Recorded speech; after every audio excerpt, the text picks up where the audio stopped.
Hi, Hello. how are you? Pretty good. What's your name? Ray White. Oh, hi, Ray. Nice to see you. Yeah, so you're up in Calgary, I am. Where are you located? way down in Las Vegas. Oh, well, that's very cool. Thanks for joining. Yeah, I enjoyed your last YouTube video. I did not um, get into the meeting, but I watched the video and enjoyed it. Good. Whole thing. I pretty much do the things that you and the others were showing. Um, I've only done one audiobook, but I guess I figured out enough about Audacity to muddle through it. Muddle through it, yeah. Yeah. What's your background? Are you a I'm a podcaster? software engineer, so I'm used to using software, writing software. So I Oh, kind of understand some of the nuts and bolts. yeah. So, yeah. So do you write or do you record under a pen name? No, I have not yet released my audiobook, but it'll be the first one, and it will be, uh, I'm guessing, non-exclusive through ACX and Findaway and Unleashed and some of these other places that I've learned about on this Facebook page. Yeah, I mean, I'm pretty connected with ACX mostly, but Yeah. I would How like many- to explore some of these other avenues. And how many books have you done? About 20. Wow, that's pretty good. Some were like, I have like 20 projects. Some were bundles, six book bundles, things like that. Yeah, that's wonderful. That's a lot. So you're like 20 times ahead of me. Well, it's been a rough road. So when I Yeah. moved, I was editing through GarageBand, Mm-hmm. Yeah. and then was they don't really have great settings in there for like gain and room tone, anything like that is kind of so a friend of mine that I got into narration as well, I said, if you're going to learn, you should start in Audacity, then you can teach me.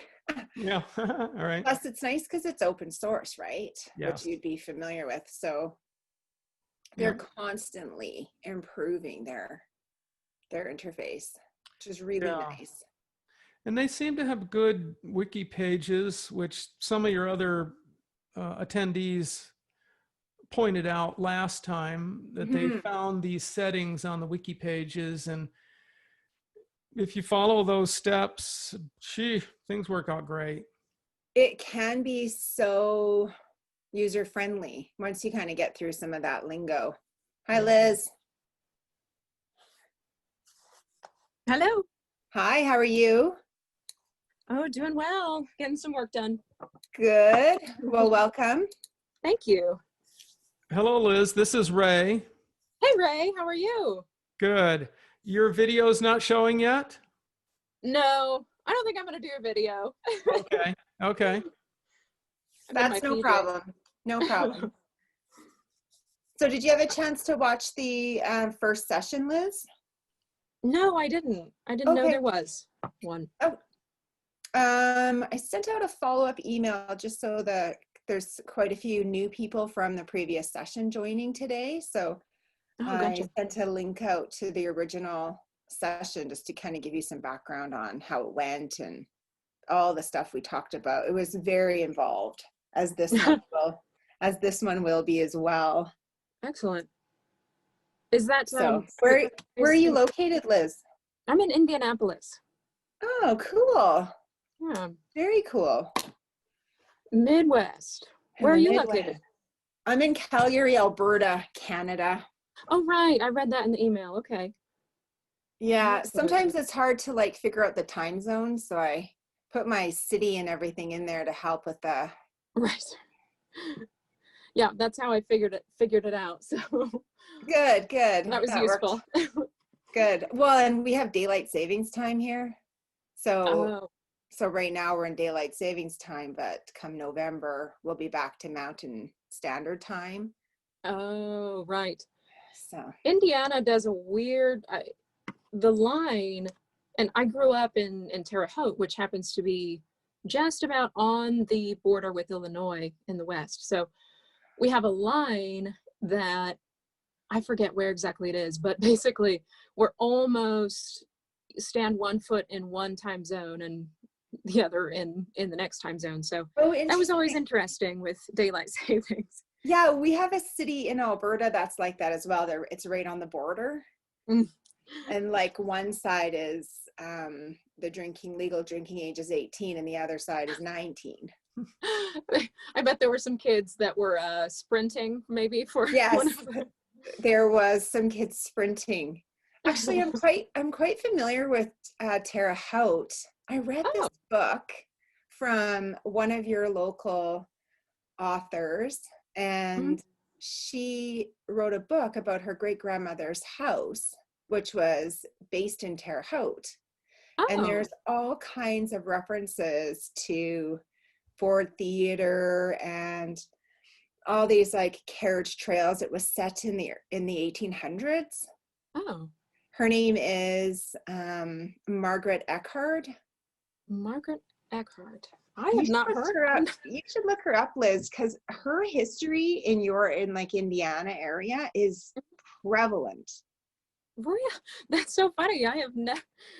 I live under a rock, so that might be part of why. But that's so interesting. I haven't heard of that. Yeah, you should look it up. You'd probably find it interesting because she references all kinds of local things and local people and like a bit of the mystery around the book. Okay. When she was 5, her dad was a famous scholar, and when she was 5 years old, she recited a Shakespeare monologue for her kindergarten performance. Oh, that's fantastic. I know. 5 years old. At 5, yeah. Wow. So that's exciting. So Margaret Eckhard, yeah. And in the University of Indiana, they have a ton of her archives there. Oh, okay. So I don't know if that's close to you, but I don't know, like if you're into kind of some history about your area, it would be a great author for you to kind of look up. Yes. So, okay. Eckhart, is that right? Echard. Okay. I was almost close. Maybe it's Eckhard. Okay. How's my sound, you guys? Sound okay? Perfect. Okay, yeah, it's great here. Okay, good. Well, we'll wait for a few more people to join. You said 30 people total? Yeah, there's, let me look at my notes here.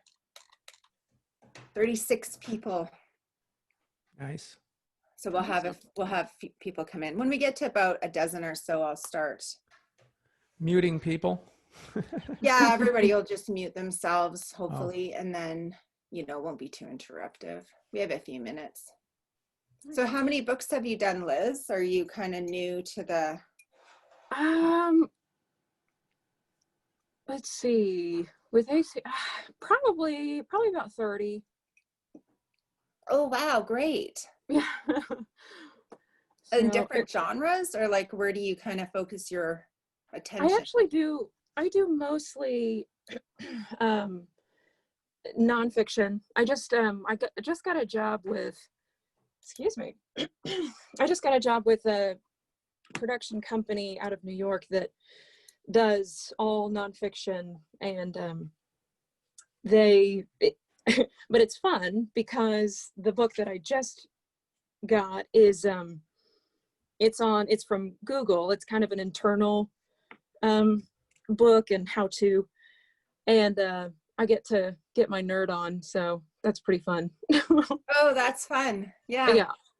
It's nice to have a bit of a variety too, right? Instead of all the same. Yeah, absolutely. And Ray may have already told you, I'm finishing his book up right now. Oh. So yeah. And it's a fiction work. Yeah. Okay. So. I like both nonfiction and fiction. Welcome everybody. Hi, I'm Valerie. Nice to see you all. Some repeating faces. You guys can keep yourself on mute, but please feel free to add to the conversation. And we were just kind of chatting about our background and history and how many books we're into and things like that. So welcome. There's about over 30 people joining our group today, so we'll just give a few more minutes before we kind of get started. So if anybody has any questions, please feel free to ask or introduce yourself, where you're from. Are you a quilter? I am a quilter, I see. but I actually put this up for my sound in my studio. I'm in my studio today. Last time I was doing it in my kitchen, but my husband, there was a COVID case at his office, so he's home and he's on the phone all the time, and I'm doing this, so we had to kind of move my equipment upstairs. But yeah, I love so that. I use it for sound barrier. That's a great idea, and it gives a little hominess, you know. Oh, thanks. Yeah, it's kind of really my feel in here. Yeah. I can't really move. Can I just things. jump in and say hello from London? Hello. It's 6 o'clock in the evening here, so hello. Hi, So Susie. it being 6 o'clock in the evening, it's G&T hour, so do forgive me. I know it's mid-morning where most of you are. We're still coffeeing it over here in Canada. Speak for yourself. No, No. what have you got there? That looks very energy drink-like. I Yeah. can't sit without my bins. Lunch in Florida. Yeah, it's energy drink, as I suspected. I may not stay for the whole thing. No problem. In which case, I'll just discreetly go rather than make some grand departure. However you want to do it, we're fine with it. Okay. Okay. Right, I shall mute myself again. Nice to meet you all. Nice to meet you. Nice to meet you.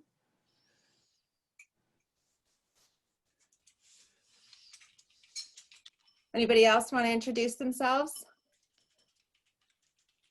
We have some new faces. Glenna, I see. Kim, hi. Hi. Barbie, hi. Hi, is everybody? Good, welcome.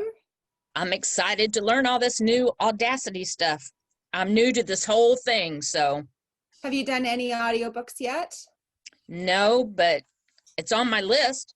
Oh, I've good. only been doing the voiceover, looking into it and trying it for the past month, so that's how new I am. Oh, great. Well, that's good because you'll have other questions too. So I think it's interesting, a lot of people got into audiobooks because they're actors. And I got into audiobooks because I ended a radio career. And the thing that I don't do well is acting. So I knew a lot of the technical stuff, and it's just interesting to meet all these actors and learn all the actors' secrets. Because, Audacity, I can use the basics, but I certainly don't know all the bells and whistles. And that first session was very helpful when I reviewed it. Well, thank you. So I wanted to do the study group because I needed to like bounce some questions off somebody that was doing the same thing as me that could maybe lend a helping hand. What does this mean? How do I use this? And so I just put it out there. It's been incredible. There's so many of us that need to, just have a set of ears to bounce some questions off of. So that's what this group will be for. And let's just kind of keep it going. I was going to do it once a month, but there's way more than we can wait. Let's put it that way. So we're going to try for every 3 weeks and see how we go. We have about 30 people still attending or coming to the study group. So we'll just wait for a few more minutes. Welcome, Scott. Hi. Hi, Lauren. Lauren came last time too, a few of you. So that's nice. Jenny. And Dave, him and I were chatting quite a bit. So with his background in being on a microphone, he's got all of that experience on most of us. So yeah, what about you, Scott? What's your history? You'll have to just unmute yourself to partake in the conversation if you want. There you go. Hello, can you hear me all right now? Nice to see Hi, you. everybody. Nice to see you as well. Hi, Scott. Public speaking, Hmm. pretty much. Pastor, I'm an assistant pastor. So I also do narrate books for the disabled. Okay. So that's pretty much it. I'm kind of brand new at this. Well, great. Well, welcome. Hopefully you can Thank learn you. something from everybody here and contribute to. If anybody has questions or comments, please feel free to use the chat and get So, your well, thank you comments. for inviting me. I really do appreciate it. You're welcome. Thanks for coming. We learn from each other here, that's for sure. I got my chat working, as some of you from last time, I couldn't get it working. So now it's working. So if you guys want to ask a question publicly or privately or whatever, please feel free to do that. And let's get started. Okay, there's about half of us here already, but let's carry on. So welcome everybody. My name is Valerie. This is a little side gig that I do, narrating audiobooks. I also have a podcast that's been put on the back burner because of COVID at the moment, but hopefully I'll get back into that. And some of you I know watched the original session 1 video. Does anybody have anything they want to share about it, or was there any feedback you want to give on the video, or questions lingering, anything like that?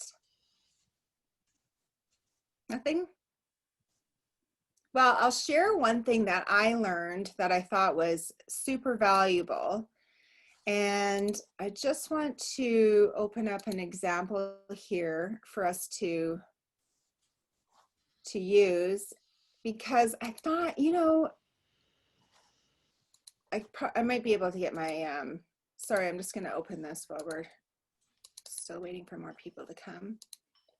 But I wanted to try a few of the things that we learned, because for me, it was so extremely helpful. So I'll show you what I learned, and then maybe you guys will have some more questions to add.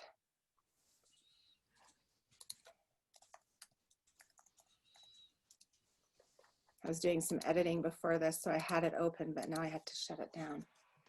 Okay, let me just share my screen.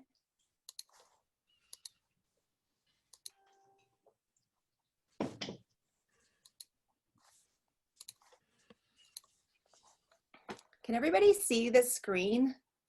Okay, so here's just a sample of one of my additions, so it's just short. So one thing that I thought was super valuable is when you go into your view, so this is my full file, and you right click on the 0 here, and you change it from the linear view to the DB view. And what this does is it takes your histogram and creates it much larger than you can see it in the linear view. And what I like about this is if you go Control 1, I'm on a Mac, so Command 1 or Control 1, and you move through your script, you can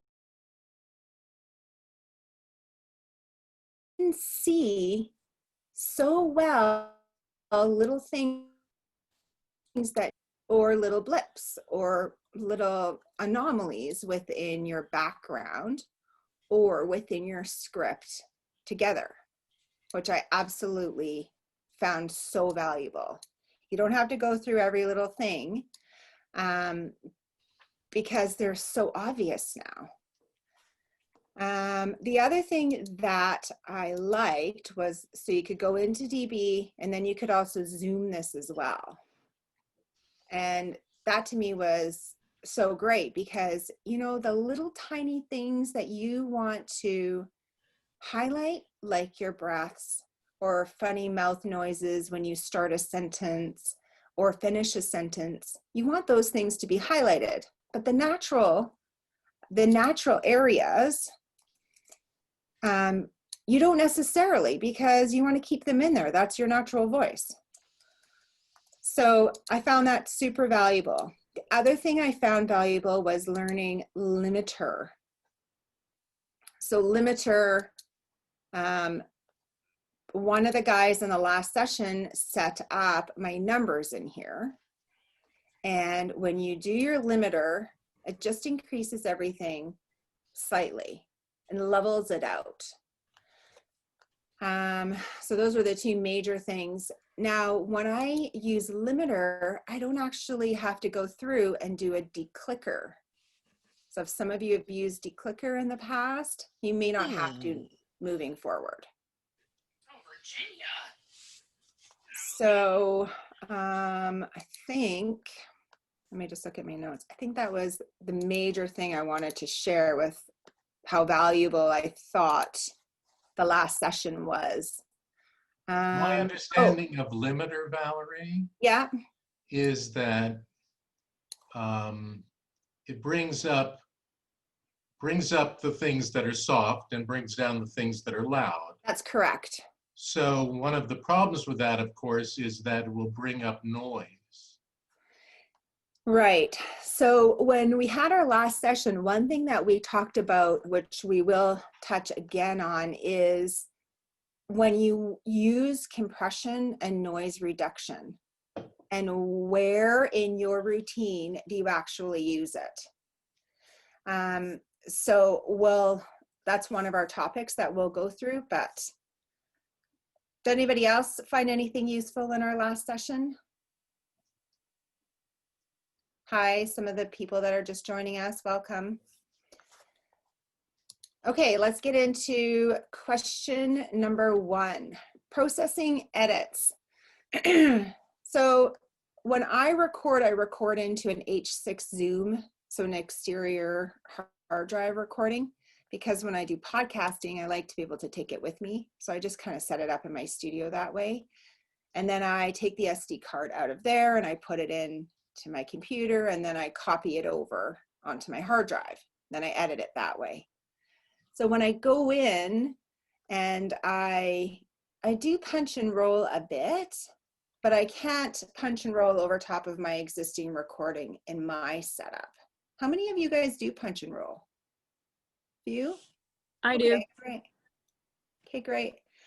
Punch and roll is when you're recording and you screw up a line, and then you can cover that existing recording and continue recording, as well as when you're recording and you screw up something, then you have a break and then you record it again, or you can do a couple of takes depending on the inflection you want to provide. So for me, I have these, I'll show you what I use actually. So I have these 2 pieces of quartz, and when I screw up, I tap them together, and that makes a mark on my histogram, or I snap. But usually I use these because it's a nice clean sound. How do you guys mark your edits? Anybody? I use a dog clicker. Show me. Do you have it handy, Susie? No, because I'm not in the studio, but it's just it's a tiny plastic thing with a click, and it's like a button. So I think somebody else has mentioned that as well. Is that it, Tanya or Lauren? Oh, interesting. Can you take your? That sounds like it. Okay. And it leaves you a does that very also sharp, just full height. So it's very obvious that that's what it is when you look back at the waveform. Okay. Anybody else? What do you have, Ray?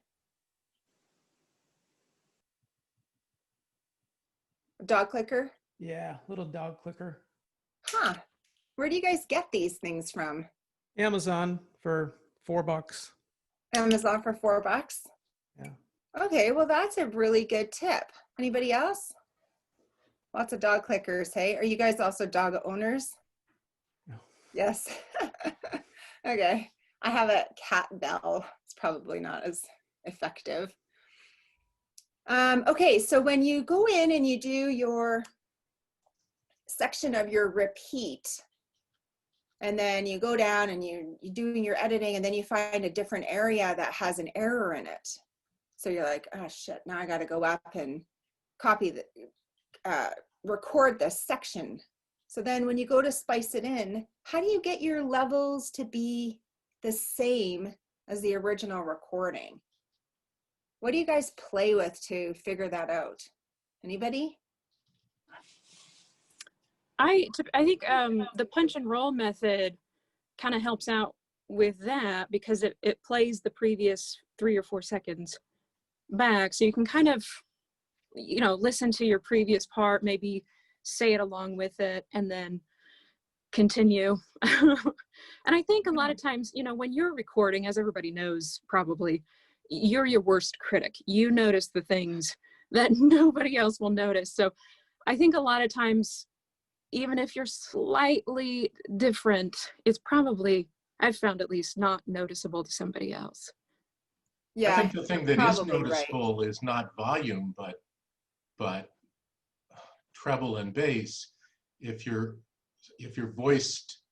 voicing slightly off mic compared to the previous recording, your equalization will be different, and that's the thing that I have a hard time matching. Right. I struggle with that as well. Like, I was kind of playing with the amplifier, so you can go in and, Sure. you know, take the section before and read your amplifier settings, and then apply the settings to your new section. Sometimes it doesn't work, and sometimes it works. So I don't know what I'm doing right or wrong. Anybody? Why would you not, in that case, just use normalize? Because that would regulate everything anyway. It does. So for example, let me see if I can open something here. Open another option on here and see if we can.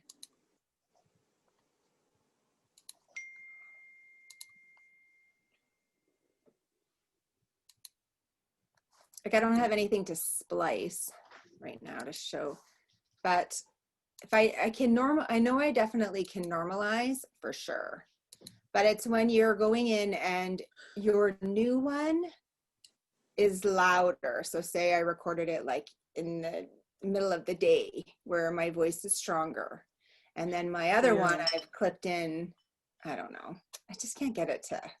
See, I do short form, so I suppose it's a different set of parameters for me, because I'm not really doing audiobooks. So when I come to normalize, it's because I've finished doing an audition, say. So it's not that I'm trying to be consistent in the way that you would be if you were doing narration. So I guess it's different, isn't it? What's your background, Susie? What are you auditioning for? Well, I'm a journalist previously, and then I worked in TV transmission for 20 years. But over all that time, I was doing voiceover work of sorts, and I'm now going after e-learning, and I'm trying out for whatever I can get, really. Okay. Oh, interesting. I'm just stopping using P2P because I'm really not. I'm finding that the success rate is minimal anyway. So I'm doing just direct marketing these days, just hitting media companies around Europe and trying the US as well. But that's mainly what I'm doing, the occasional audition and marketing. So I've tried narration. I didn't enjoy my first experience of ACX at all. It can be a challenge. I got caught up in the initial scammers. So yeah, so I very quickly decided that was not for me at the moment, but I do want to revisit it at some point. Well, with your accent, there is a lot of British ICX? Or you mean competition or opportunity? Opportunities. Yeah, I mean, not British. necessarily. I read a lot of the Facebook groups, and a lot of them say, the British voiceovers who are on there say there's very little on ACX for British accents. Most of it is actually American. Mm-hmm. Most of it is, but there is some, because there's some books that I've wanted to there are some, of course. audition. Yeah.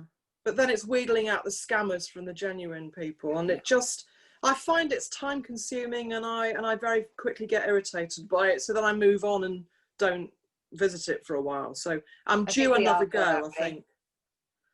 Yeah, so all my stuff's short form, really. You know, Oh, 2 that's minutes nice. here, 5 minutes. So, yeah.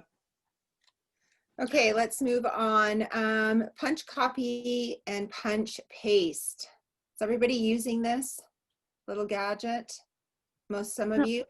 I don't know. No, I have no idea what you're saying, so I guess not. Okay, so I'll show on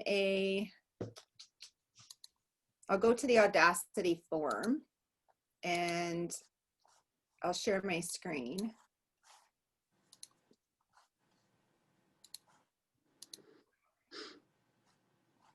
So here's the Audacity form. Can everybody see the full screen here? So what you do is you go into punch, copy, punch, paste on the Audacity forum, and you scroll all the way down, and they have these, which were the original, and then the updated version. And one thing I love about Audacity now that I'm kind of in hook, line, and sinker is they are updating this all the time. So what you want to do is you want to click on one of these. I'm on a Mac, so it downloads a little bit different for me. Then you're going to go into where your Audacity is stored. So you need to find like your root drive of your applications. You go into Audacity. Can everyone see my screen still? Okay. Mm-hmm. And then you right click on it and you go show package contents. You go in here and you go into your Nyquist or your, however you say that, Nyquist or your plugins. And then you move it from your downloads into here. Okay. So I have punch, copy, punch, paste. -2 is the new one that's showing on here because I downloaded all of them. Valerie, all I'm seeing is your forum.audacityteam.org page. You're doing Okay, let me something else just, and I'm not seeing any of that. Yeah, okay, don't 1 think you're minute. sharing your full screen. Hang on here, let me see.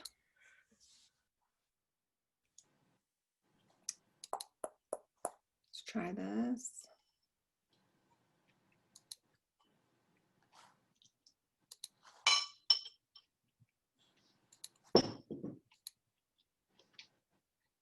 Here we go.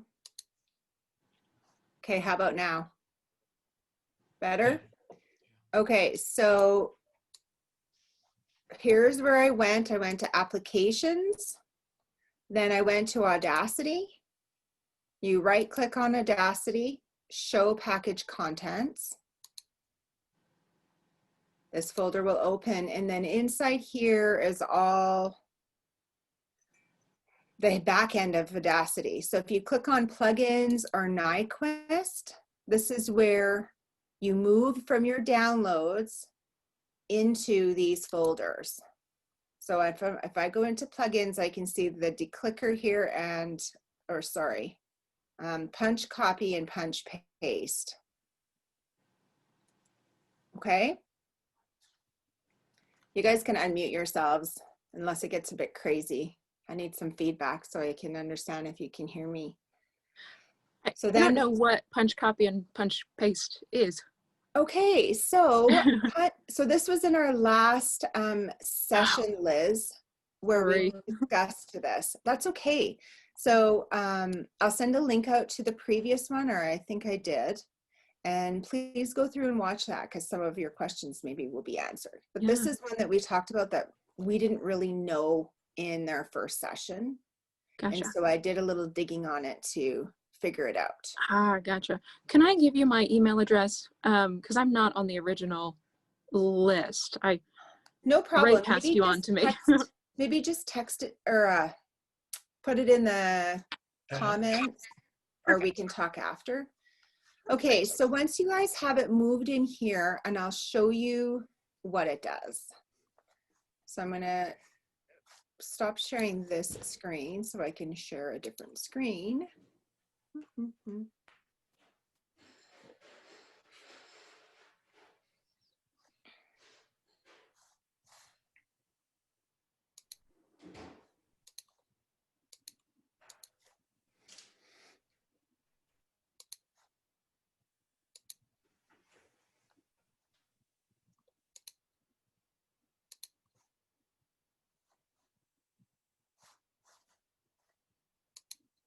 Just trying to get it to, here we go.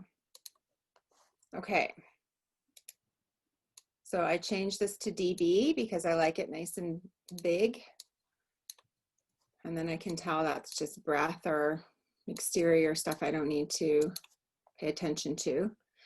So if you go up here and you go to effects and you go add, remove effects. So one question from last session is, let me just cancel this for a second. One question from last session is removing the effects that you don't use. So what you have in this drop-down menu is only what you use.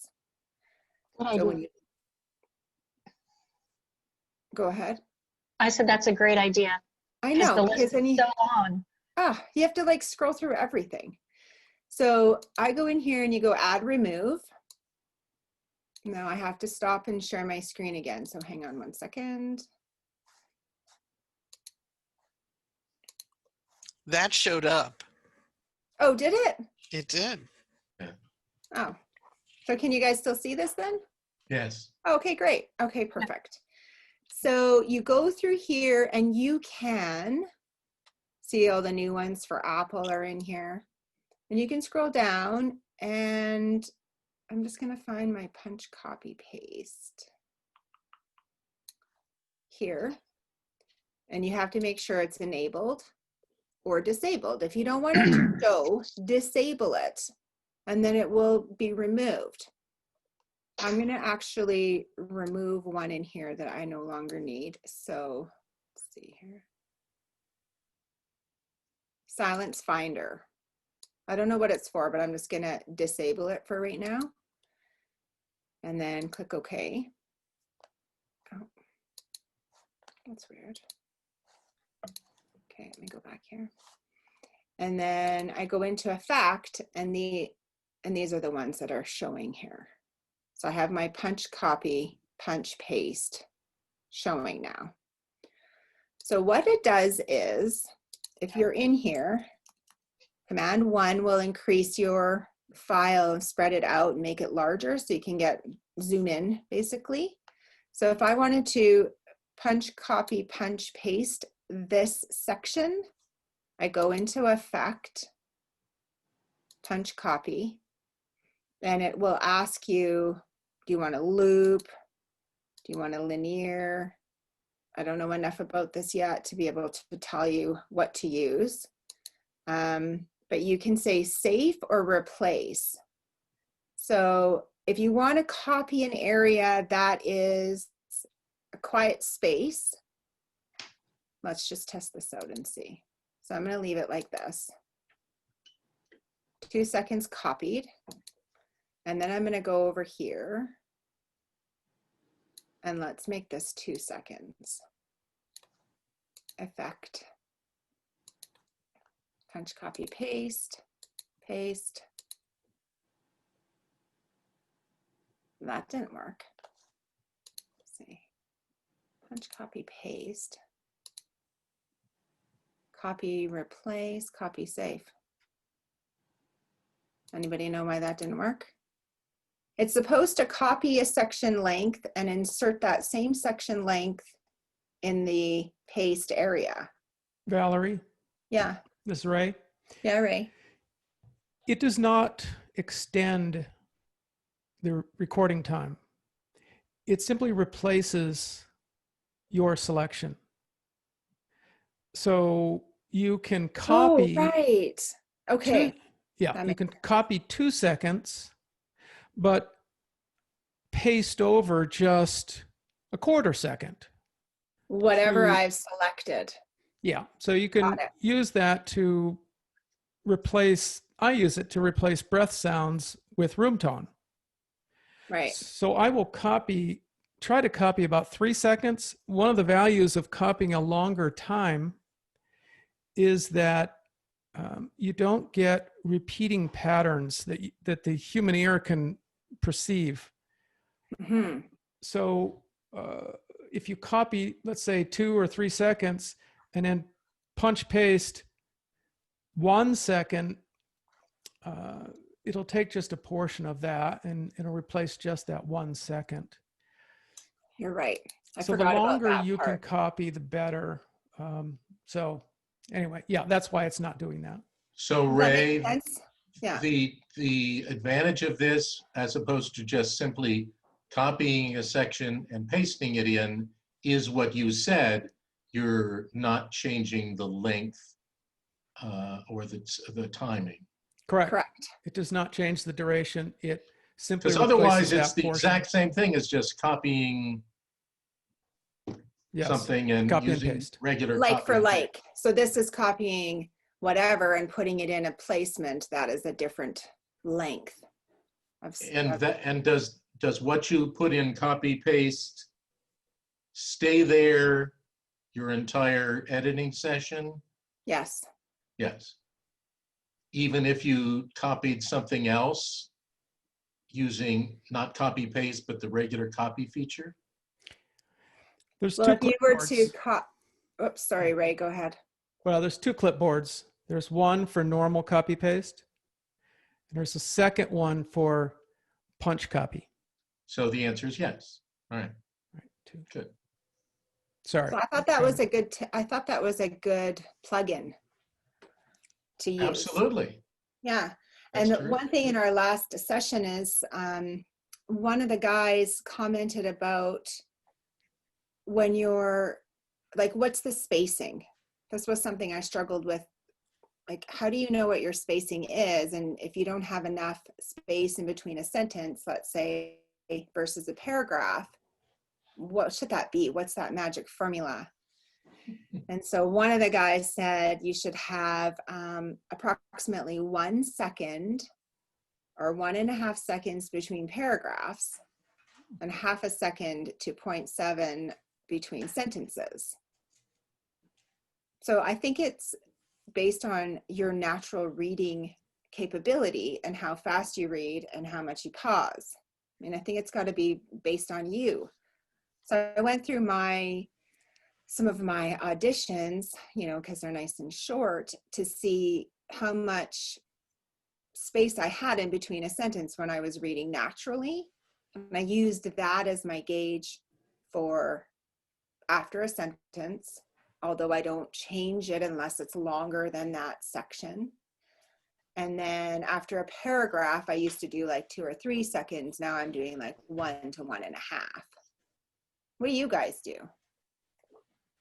I have a quick question about, this is Barbie over here. Hi, Barbie. Hi. Hi. Finally got my audio working. I have a question. Do you know if there's a shortcut that you can do to that so that you don't have to go into, you know, go into that each time and open it and do all that? Can you create shortcuts for these? Okay, so Sorry, I know that's not answering the question you just asked. But that's okay. So I know I have on my list, someone's asked me about setting up a chain. So a chain is you have your file and then you always want to limit and then you always want to compress and you always want to, and you have like right. your routine. So I think in that chain, you can set up insert silence if it's a certain span of time. okay. I know lots of people, they send me these notes saying, how do we make it quicker to get rid of mouth clicks? And how do we, you know, expedite the editing time? I don't know about you guys, but we need to take our time with the editing part, because if we rush that, then our overall quality will reflect being rushed. Let's move on to our next question. So that's punch, copy, paste. It's the same thing if you want to download the declicker or the de-esser, put it into your downloads and then carry it into where it says show package contents and save it there. Okay, next thing is removing click noises from voiceover tracks. I've had, I don't know, 6 or 8 of you have sent this request in to have this brought up to the group. So if you have something like, say you have like a raspy voice and you do one section and it's kind of like you could have cleared your throat better or had maybe a drink of water and your throat's dry. What do you do to combat that post? Do you take your section? Do you, make your WAV file long so you can kind of maybe splice out a few sections and soften up that graveliness or your dry mouth sound? Like, what do you guys do to combat that? Or do you just re-record? I used to go through and painstakingly edit every little blip, but now I just run the declicker that's part of Audacity, and that does the trick. But then I don't have many clicks now because I've learned how to combat them pre-recording anyway. But right, I used to spend a long time, like an hour, just to edit 1 2-minute audition. That's how meticulous I was being, and then I realized it was ridiculous. So I downloaded the the Audacity declicker, and it's really effective for me anyway. Anybody else use that? Before you go on, can you define what a click is? Or what sound are we hearing here? Is it a mouse click? I'm talking about squelchy sounds. So yeah, it could be anything that... Salivary squelches is probably the best phrase. Saliva squelch. That's the kind of thing I do get sometimes, and I hate it. But I've learned how to stop doing it in the first place. But that's the kind of thing I was editing out. So isn't it more like, whenever you're starting to say something, but your mouth is kind of sticky? It's well, you start with your mouth open. That helps with that. Yeah. Start a line with your mouth But that's what open. the clicking is, isn't it? It's between words as well, and between sounds in words. I get it, or did. I don't so much now. Well, I have a very dry mouth, so I've learned I take a half a stick of chewing gum and chew it and then put it up in my mouth, and that every now and then you might chew on it for a second and get your mouth wet again. So yeah, I've heard that's a good tip. Susie, chewing gum. Yeah. I'm curious about this whole mouth noise issue because I have a lot of mouth noise on my recordings. Okay. I've been doing a lot of research online, and a lot of people suggest, gum and apples and tea and all this stuff. Yeah. But I find that's all just temporary fixes. They don't last. And I know that very much it's how you use your mouth, but I haven't managed to figure that out. Do you have any tips? Well, water. I'm afraid it's a simple one, but it's drinking a lot of water, and that's the day before you're recording, and then sipping it throughout the day as well. That helped me a lot. But then I tried the apples, I tried the chewing gum, I tried throat lozenges. I've been through the whole Facebook recommendation list, and it's really water and starting a line with your mouth already open, so you don't get that initial kind of squelchy sound as you're launching into a line of script. But it's water really for me. I know that sounds like simple, me too. but I drink just a ton of water, all the time, a ton of water. And it makes a huge difference. It really, because I'm a tea drinker, so I can't give up dairy. I wouldn't even get out of bed if I wasn't having a cup of tea. Dairy's and the forget worst. that oat stuff of rice milk nonsense. I have to have cow's milk in my tea in the morning. So, but I get around it by drinking loads of water. It just clears it. But then we're individual, aren't we? So it's not going to work for everyone anyway. Some people are clicky. Some people are less clicky. Something that I've started doing is, I notice I sing. So I do this, and you do this when you're singing. Sometimes you pull the mic away at different times. Sometimes, sorry, my dog is shaking in the background here. Sometimes if I realize that my mouth's closed and it's dry, I just turn my head away from the microphone while I open my mouth and then turn back. And sometimes it's as simple as that to not keep from recording it. And that's helped me. Plus the water, being very hydrated is great, also has helped. To add to that, the closer you are, I mean, you probably already know this, but the closer you are to the mic, obviously the more sounds are going to show up, the more mouth clicks, you know, backing off, you are gonna, I mean, you're gonna sacrifice a little bit of quality and maybe some clarity. But sometimes it's worth it.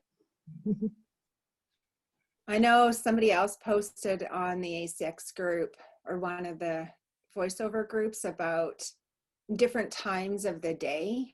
And those of you who sing like Barbie, you probably know more on the octave level, like what quality of your voice is at what time of the day. And he was saying like he couldn't record in the morning ever because his voice is like 4 octaves lower than, I'm like, I wouldn't even know octaves, but it's interesting how sensitive you can become. And like Jenny, you're probably so critical about your mouth sounds that maybe somebody here wouldn't even notice. Right? So it could be even something like that. It's just, you're just like intensely listening for every little thing that really in the end, would anybody else notice? You know, I'll show you quickly on. I think listeners do though, don't they? They do hear those things, don't they?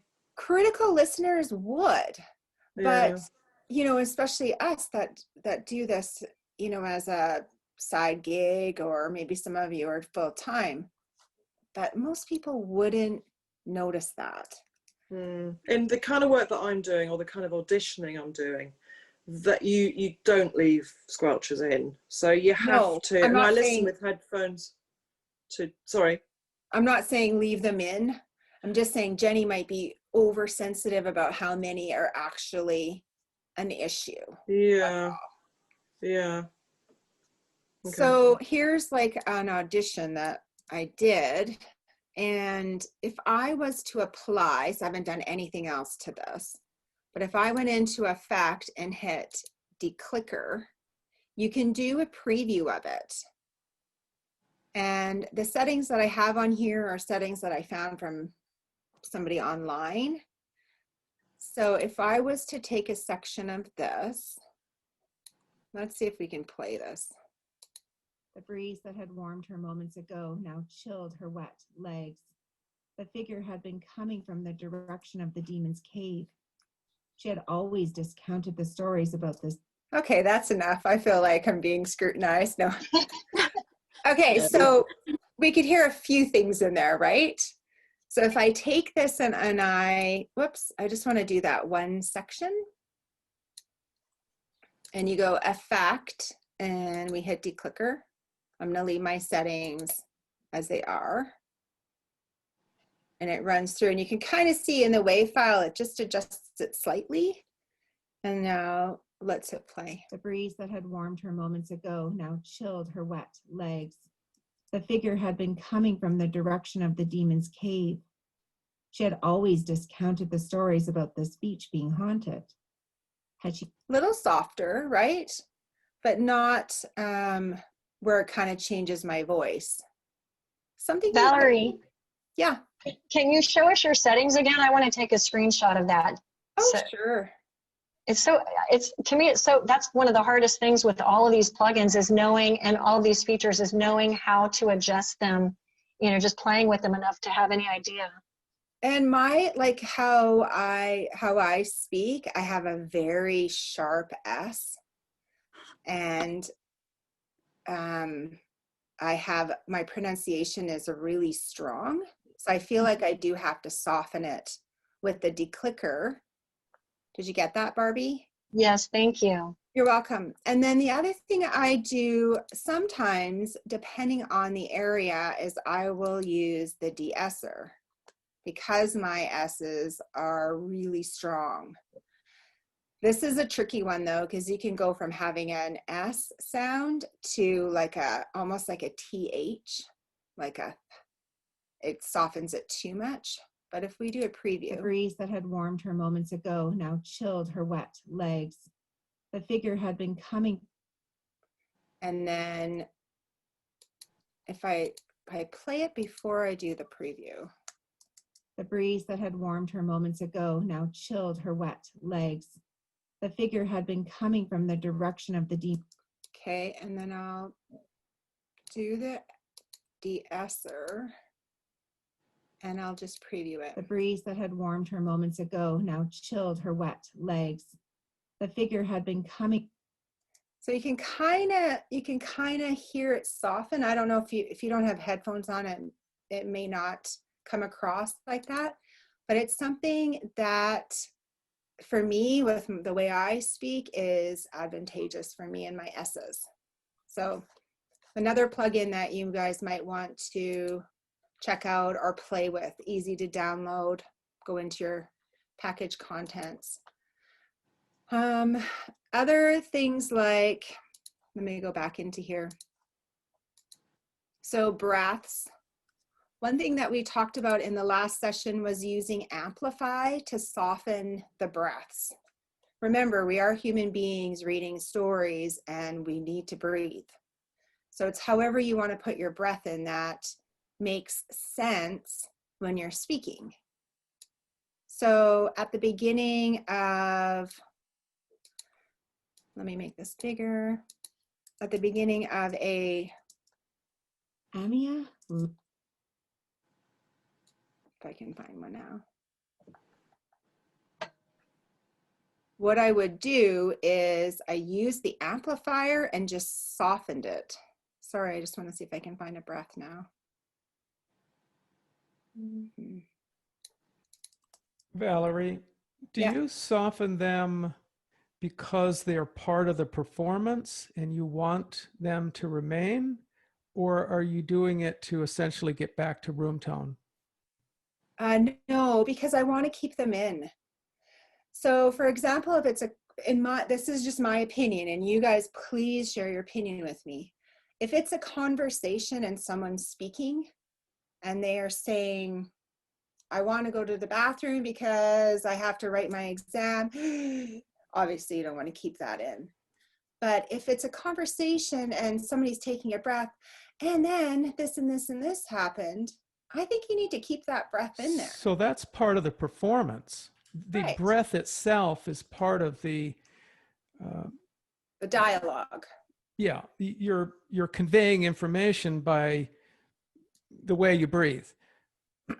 But 90% of the breaths are unintentional and not part of the performance. Do you do something different with those? I do. So I think I might have found one here. If the figure had, then another thought struck her. If the figure had been someone from her. So I don't have my script in front of me to know if this is the beginning of a sentence or not. But what I would do is I would highlight this and I would go into effect and I would click amplify, or sorry, not amplify. Sorry, not amplify. I mean low pass filter. And I think it was Tom from the last session. He said, leave it on 6, leave your frequency. This is the default settings for Audacity. And if you click OK, what it does is it takes your breath and leaves it in, but it's not so apparent. So let's listen to this back. Then another thought struck her. If the figure had been someone from. So if you're going to play with breaths anyways, you might as well leave them in if they make sense. If they don't make sense, delete them. So I could just absolutely remove this. But what it does, in my opinion, is it changes the timing of your story. So instead of having that little pause, whatever that breath might be, a point of a second or something, it keeps the narration timing going. But if you use punch paste, you'll just put it back to room tone and keep the short pause. Totally. I think that's purely preference. Oh, okay. That's what I do. And I wasn't sure if other people did that or not. I don't get rid of every single breath. I get rid of them at the beginning of a sentence, unless it's something like where the narrator is really excited and telling the story and there's a lot of movement there, then I keep that breath in as well. I might soften it so it's not like a big intake, but I love this. I think this was very valuable because some of your breaths need to stay there. And if you listen to some of these, 300 or 400 book people, there's a ton of breaths in their stories.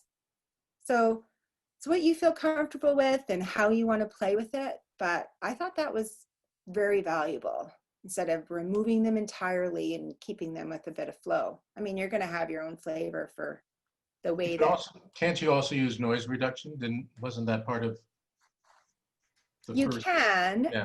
You can. So if I was to Command Z, so take this out, and if I went in here and did noise reduction, you would need to map this, right, Ray? You have to get the noise profile first. So Sorry. yes. Yeah, of course. But then if I was to apply noise reduction here, it would take out everything that's the same as this. Oh, if that's your noise profile, but normally it's not. The problem with breaths is that they're all different, so you can't use one particular breath as a noise profile. Yeah, I don't use noise reduction on breaths at all. Does anybody else do that? I've done it in the past. But Okay, for like one section, Dave? yeah. Or have yeah. you, okay, No, yeah, yes, I yeah. think that's fine. I do it, but that I know you probably wouldn't be doing it on narration, but for other types of auditions, you know, for commercial work or whatever, No breaths. I would take it out. Yeah. Agreed. Yeah, I'm kind of just speaking about narration. Okay. But definitely, like, if you're like probably with Susie, you don't want any breaths at all. But if you're doing narration, I think that they make sense. We are human beings, and I think it's adds some value, especially with dialogue. I do some monologue reading, Okay. like 2 or 3 minutes monologue reading, and if there are loud breaths in there, I just use amplify and just take it to the negative and just make them really soft and keep them in. And then when there's a dramatic scene, then I keep it, if it's a kind of over breathing because you're getting to a very like an angry point, or a point where there's a tenseness in the writing, then I keep it in as it is. But otherwise I use amplify, but just to the negative, so right to the left until it's just really soft.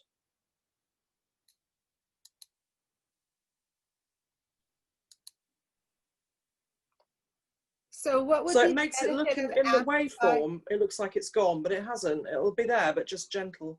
Right.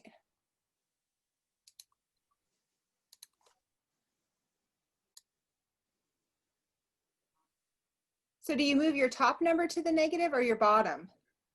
I just scroll. I'm pointing at it. It's a stupid thing to do. I just scroll right to the left until it's more than halfway across, and then just listen to it. I don't look at the numbers, to be honest. A bit further than that. So keep going, and then about there, I would have a listen and see what it sounds like. What struck her? If the figure had been. So that's about the same as the low pass filter then. Yeah, I don't know what the low pass filter is. Yeah. So I learned on YouTube to just use amplify and just go the other way with the amplification until it just sounded a lot gentler. So Okay, I haven't learned about the low pass filter or high pass filters. Okay. Anybody have any comments on anything so far? It's still about breaths and mouth clicks, and you know, you don't want to like select one and then, sorry, somebody's sending an email saying they can't get into the meeting. Okay. So we did amplify, we did low pass filter, noise reduction for breaths and mouth clicks. If you do the dB on your linear or on your file, it really highlights the things that really, sorry?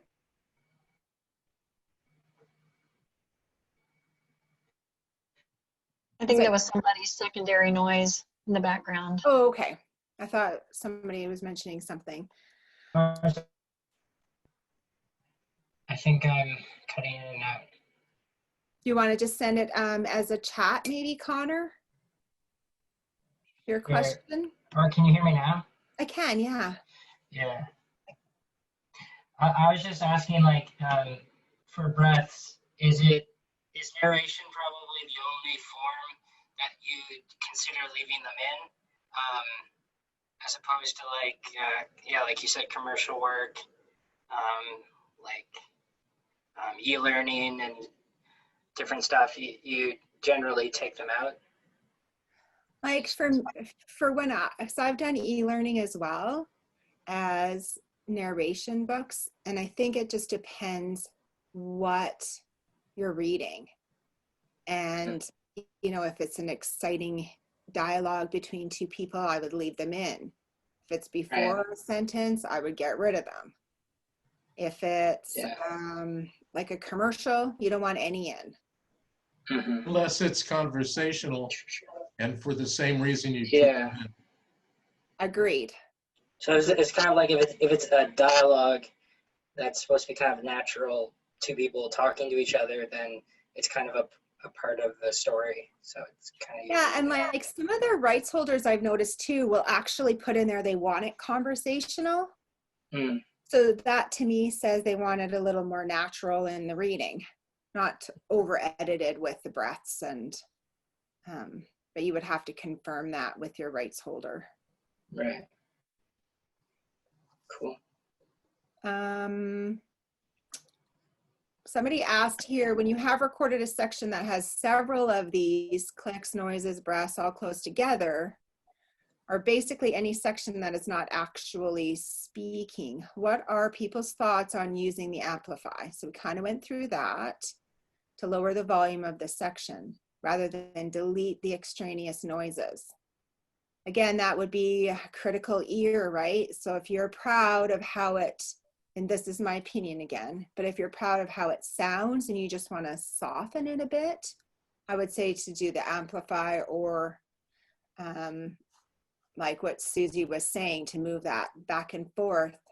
But if it's an actual click that you can hear or it's interrupting the flow, I would say get rid of it or re-record it and splice it in. There's also on Audacity, there's like I think it's just naturally on Audacity, it's like the click removal tool. But you guys are talking about like getting a de-clicker plugin, which is like you have to download separately. Yeah, so we went through that too, Connor, as downloading that de-clicker. But just make sure when you're using your settings and that it's complementary to your voice, the way you speak, because my settings may not work great for everybody else, right? Right, yeah. Okay, let's move on. Installing the ACX check, that was something that we talked about last session, and that I kind of went through. It's a plugin, so you download it, put it into your package contents folder, and then enable it when you're in Audacity.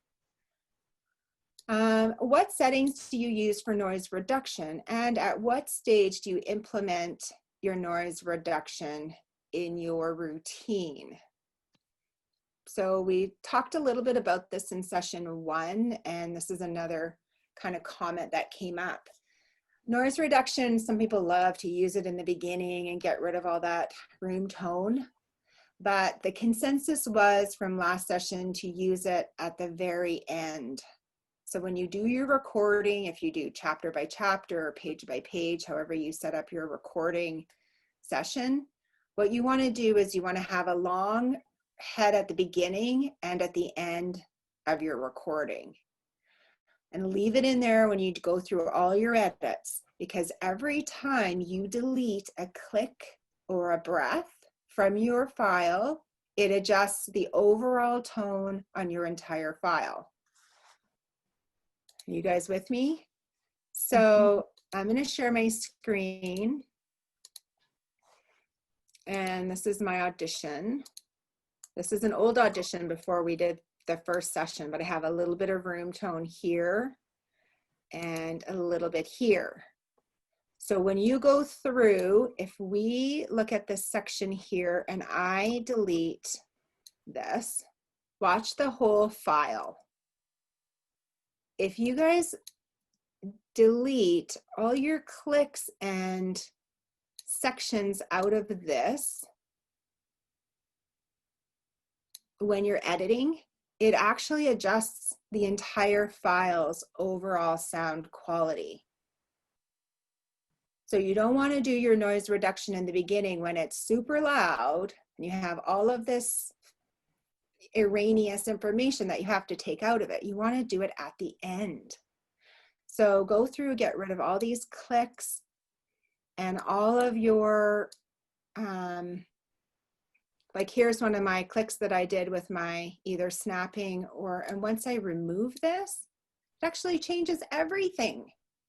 So you want to make sure that you do your noise reduction last. That was a big thing I took away as well from last session. Anybody else have anything to contribute or thoughts on that? Really important to do it at the end. I do. Can you hear me okay? This is Tanya. Hi, Tanya. So I was talking to my coach about that, and the suggestion I received was for an audiobook to never use noise reduction, that if you do everything else right, you're going to have quality sound, and sometimes that noise reduction can affect your sound. You might get a small hiss, little backgroundy noise sort of outcome from having done that when it isn't maybe always necessary. So I'm just offering it up. Yeah, and I agree too. Like sometimes when you go in and you do, just going to share my screen again, and you go in and you select your file and you do your analyze tool. I don't know how many of you use this, and you do your contrast. You can measure your foreground and background. And if you remember with the ACX, we needed to be -23. So you can see how mine is -30, but I haven't normalized or anything. So when you do your noise reduction, you can actually see that area. Like we can let's see if we can do a section here. So if we just do this area with noise reduction.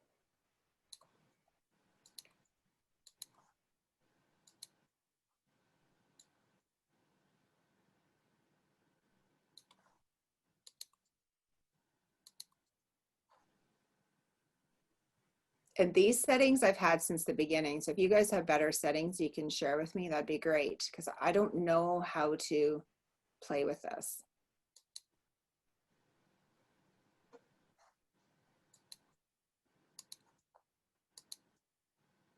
So it went down by like 0.5 decibels.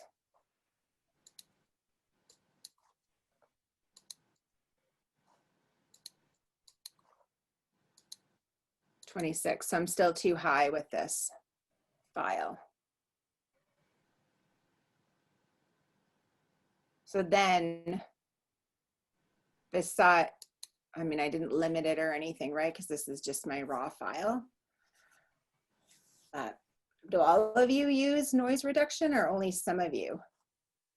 So this is Ray. Ray. I'm with Tanya. Never, ever, ever use noise reduction. Okay. Ever. If you have a noisy microphone, go buy a better one. If you have fans running, refrigerators running, other noise contributors, find out what they are. Get your noise floor down to 70 dB and just never, ever use noise reduction. I had to use it once and I felt just violated, and I just cannot imagine using it, but that's me. I just want the pure room tone coming from the microphone that is low enough that you would never ever have a problem. You would never need it, but that's just me. So other people use it, whatever, probably fine. Anybody else?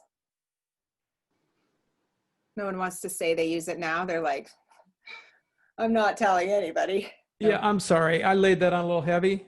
It's okay. You know what? And that's what didn't this group, that's what this group's about, though. It's so we can, you know, feel okay to say this is what we do, and somebody can, or they don't have to agree.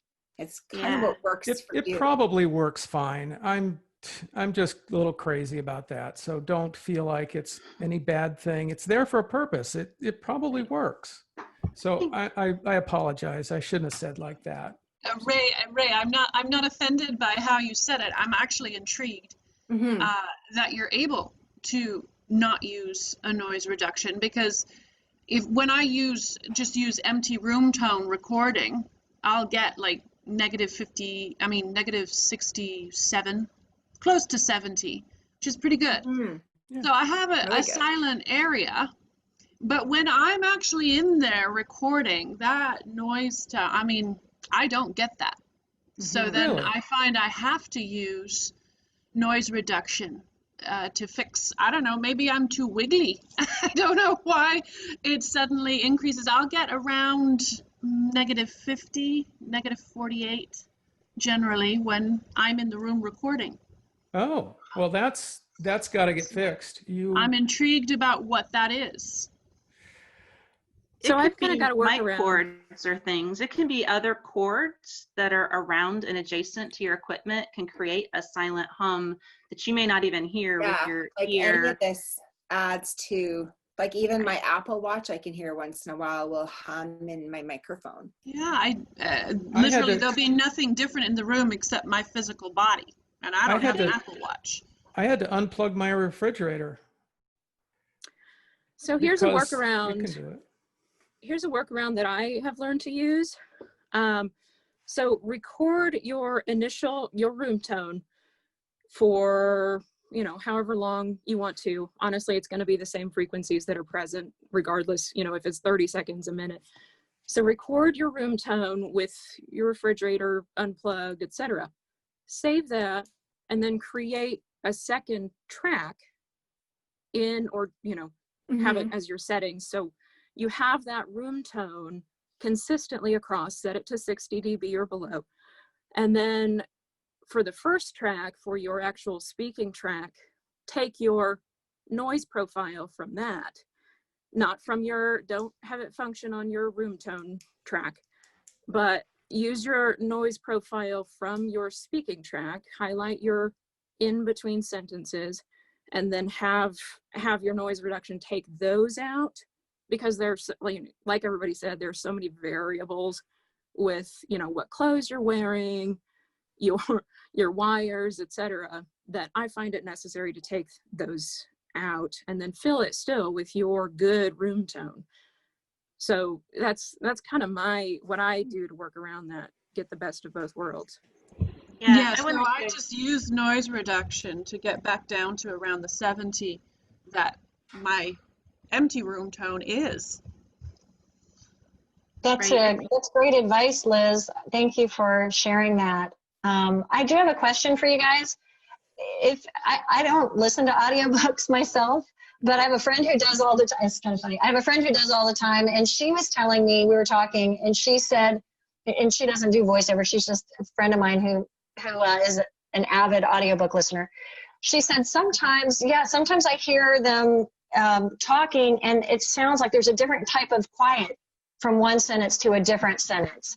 And I was like, I know exactly what you're talking about.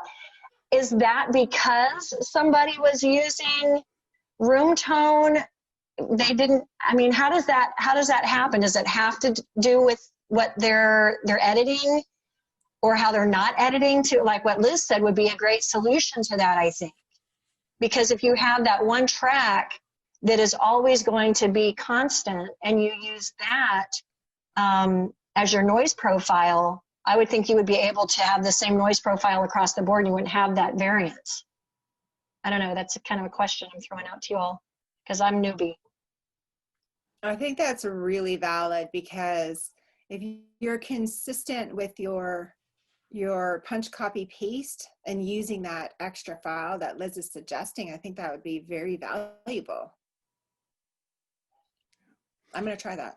Definitely. Jenny, you may consider looking at your gain control. If you're using Windows or Mac, the gain control in software can also affect the room tone, or the noise floor. Sorry, the noise floor. I learned that if my gain was too far down within windows, my noise floor went up.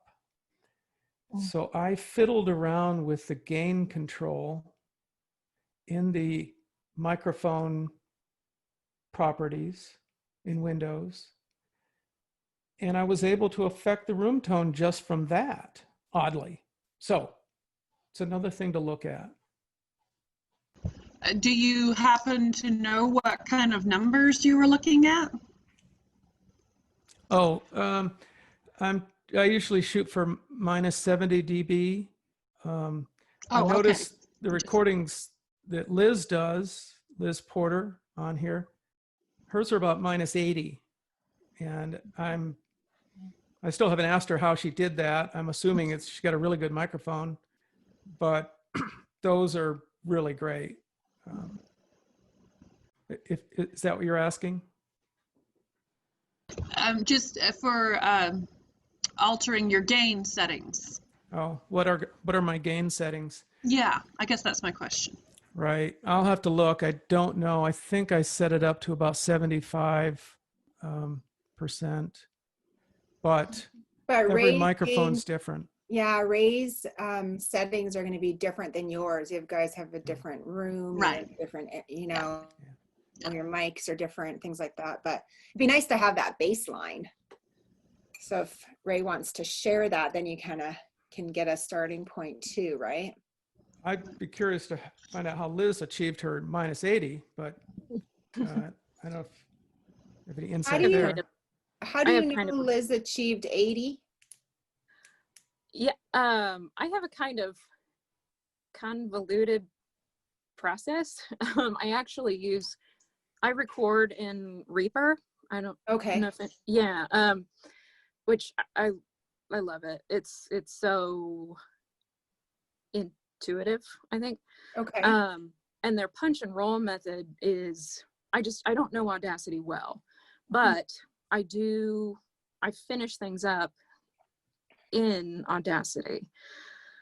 And I think the negative 80 dB comes from the fact that that room tone track and then taking out the speaking track silences or pauses, etc. And then on top of that, in Audacity, which don't go by my example, because obviously the more you mess with your audio and your file, the less quality there's going to be. It degrades the audio quality the more you mess with it in post. So I guess I don't have a very good recommendation for that, but I think it's because of that track. I set it where I want it, that second track, if that answers anything. It's definitely helpful just to hear kind of how people are setting up, pre, instead of just doing the adjustments in post. Ideally, we want to do less and less in post, right? Versus the pre setup. Next question. If you had to go to a different DAW, this was a question we had last session as well, what would you go to next? So whether you're a novice or emerging artist, would you go to Reaper? That's one of the more expensive ones compared to like Audacity, which is free. But what would be the next step up from Audacity for narration focused, kind of like this group? What would be, does anybody have any experience with another one besides Liz? But I don't know. I don't think Reaper is $60 one time. But I wouldn't say it's necessarily a step up at all. I mean, you still have the capabilities. Reaper might have a little bit more options, but what you're going to use typically, your EQ, your noise floor, compression, etc., is in Audacity, and you can still, I mean, your VSTs, your Nyquist stuff is compatible with Audacity just as much as it is with Reaper. So I think, I don't think you can really go too wrong with Audacity. That was the kind of the consensus last time too. I think, Tom, I don't know if we just lost you there, but you had some valuable information when we were talking last session about the different DAWs and using Audacity to its kind of fullest. Can you enlighten our group today on what you were saying last week or last session? Maybe? But you're not talking to me, are you? No, I was talking to Tom, but Okay. I don't know if he's having issues with his voice or not. But he was saying that Audacity is very capable, and it's got so many plugins and it's constantly being updated. So it's a really valuable piece of software. And it kind of puts some of the group at ease, thinking, you know, we're using the cheapest one that's available. However, it is so open source that you can really utilize it to some of these higher level DAWs that are out there.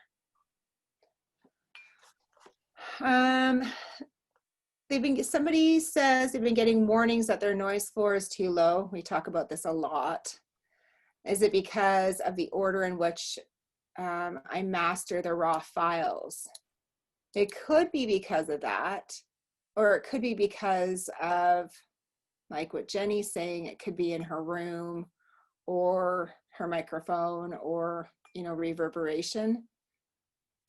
It's a bit of a vague question, but noise floor is something that you really need to figure out by, like what Liz was saying too, just running, you know, your recording when nobody's in the room at different times of the day. I've even heard, because of, you know, your environment that you live in, and then just have those dead silence moments recorded, so you have that as your secondary option for inserting space into your file. Kind of like what we talked about, right, Liz? Yeah. I usually use the limiter with -3 dB and also increase the gain at the same time to the desired level. After I do the noise reduction, measure the level, and then treat it. Maybe I should skip the last step. So we've talked about noise reduction and how we probably shouldn't use it, but lots of us use it because we can't get our bass to be where we need it to be. I think, I'm not sure who submitted the question, but if you change your routine of how you adjust your sound and do the effects or whatever you put through on your file, you'll probably get better results instead of doing noise reduction at the beginning or compression. So play with your sequence to see if you get better results in the end. Does that seem fair? Anybody? No? Yes. Yeah, okay.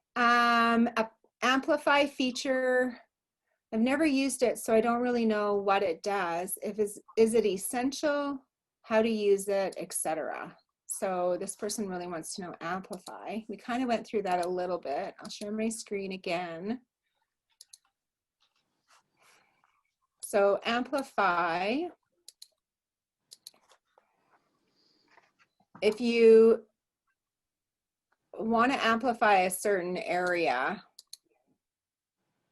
I don't know how to explain it very well. What I use amplify for is if I have like a really quiet spot, or if I'm splicing in something from another file that seems louder, then I'll amplify it to be lower. Or I do a reading on here and I see it's 14.244. And then I go into another section and this one's 18.782. So then, and what I would do if it bothered me listening through it, I would change this one or the other one so they were more balanced. Am I right there? That's what I do.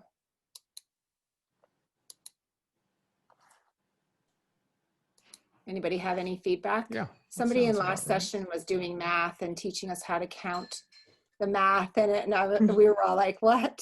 We have to do math? But I just take that number and then I take the section that I find is too low or high and I try to balance the two. So one isn't too loud in one ear or the other. I have a little bit of input for that. Do you know when, if you amplify, is it also, I'm assuming it also raises the RMS, not just the peaks? For that section. That, okay, that you're applying to. Yes. I would say just for that section. Okay. Okay, cool, thank you. But I mean, does anybody, I'm sorry. Does anybody use... One sec, Barbie. I just have one thing to ask. If you, or comment on, if you have an effect on any part of your file, the overall file is adjusted, even if you only select a certain portion of it. So like what I just showed on my screen, if I only do the amplify or effect here, the overall file is going to be adjusted slightly. Because if I make this whole thing louder, all of this is going to be louder as well. Now it's going to be minimal, but it will adjust it, the whole file, somewhat. Now, one thing with that is, I don't know if this is a question or a statement this time, but like you said, if you adjust just one part of it, specifically talking about the RMS, the root mean squared, since it's not linear, it's a little tough to then fine tune that at the end. So do you, when you adjust like individual pieces or sentences, do you have to change anything when you do your end adjusting to and are your you RMS? talking because I switch it from linear to dB? No. It's kind of a different, so at the end for most books that you do or pieces, there's you have to get between, you know, -23 and -18 RMS. Yeah. So I assume you do a filter or an effect at the end to do that, but it's always tough for me if somebody wants specifics, because, you know, like I said, the RMS is not linear. So it's tough. I don't know. It's tough for me to say, okay, push this button and you can get -22 decibels. Is there a way that you do that specifically for the RMS levels? So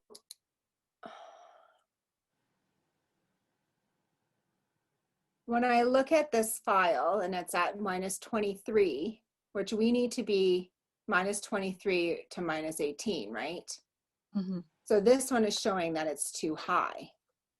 So if I select this and I do my last effect, which I always normalize to -4. Some people normalize to like -3.5. I always do -4. And then if I go back in to my section, I'm higher, right? So this would not pass. Mm-hmm. Are you guys with me? Mm-hmm. So sometimes what I have to do, and I mean, this is a raw, unedited file, but sometimes I'll have to do a compressor. And even if I'm just barely outside of my line, then I do a compressor, then I normalize. Is that like a really bad? No, I don't know, like, cause I'm like right on the cusp of passing my ACX check or my second opinion check. and I have to do it this way or it won't pass. Valerie, could you use the envelope tool for that? Do you ever use the envelope tool up here? Do you know what I'm talking about? No. Okay, so do you see where the selection tool is? You know, up here by the stop or by the recording button? Yeah. That little selection right next to that, the one that has a line through it, that's an envelope tool, and it can change the waveform. You can select that, bring it over to the waveform, part of the waveform that's just too high, and bring just that one waveform down, just that one little piece of it without doing a selection. You just hover over the top of it, over the top of it. Oh, I think I know what you mean. And then it sort of bends it a little bit and brings it down. And it's, so like if you had this one and it was off the chart, it was the only part of the waveform that was off of there. Instead of doing a whole selection, you don't select any of it. You go pick up the tool right under where it says analyze, the envelope tool. You click it, you bring it over, and then you just sort of, click above the area that you want to lower and pull it down. It just sort of pulls it and bends it. Well, I've seen people do this on, I just can't find it right now. Maybe I've removed it. What's it called? No, right here. It's this little box. See where the box is see where the zoom tool is? Yeah. Okay, go up higher, the other zoom. Right here. Okay, so not that one, but the next one over. Not the draw tool. Go up to the middle one on the top, right there. Okay, yeah. Click that. Yeah. And now bring it. See how it gives you a. Now pull your. Okay. Bring your hand down. Bring your hand down a hair. Bring your hand down. See that? Okay. See what it does? So you can click over, like you can bring it over your waveform that you want to bring down, and just pull that part of the waveform down just a little bit. Wow. It's a really cool feature. You just have to play with it a little bit. And then you have to remember to go back up there and click on it again so you're not dragging things all over the place on your waveform. I've done that like 1,000 times. Okay, well, that's interesting. So if there was an area that was peaking that you wanted to tighten up, and that will help with my overall, let's see. Okay, I'm going to play with that. Thanks, Barbie. You're welcome. Cool. Anybody else have any comments on that? Do you use that envelope tool? I didn't know it existed. That's cool. Yeah. It's kind of fun. Yeah, no kidding. I'm going to try that out. And maybe that will help so I don't have to do that full compression thing at the end, right? Okay, great. Next, we have popping peas and compression limiters. Was a pretty heavy question, I'm not going to lie. So popping peas, your latest discussion presented 2 suggestions. I've not added any plugins and need to know more. So we've gone through adding plugins. Did not know any of the shortcut commands. So shortcuts, you know, command 1 to zoom in, command 3 to zoom out, command R to repeat whatever effect you're using. What about changing between the actual tools? Do you guys have any commands for that? Like going from, you know, your typical time shift tool, F5, F4. Okay, never mind. I see them here. Any other quick tip tools you use? Anybody? Okay, so we have probably 10 or so points left that have been brought up. Someone struggling with their headphones, trying to listen during recording and listening during editing, and they're having an issue with. This is the only thing I know to adjust besides your monitoring and listening with your headphones. Anybody else have any tips we can provide?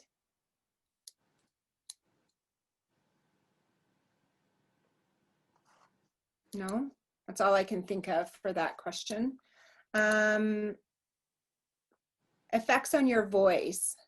So does anybody use anything like if you were to do a scary voice or some kind of like an accentuated, you know, breathing for a scary part in a book or anything like that? Does anybody use any effects for storytelling? What about for like kids' books or anything like that?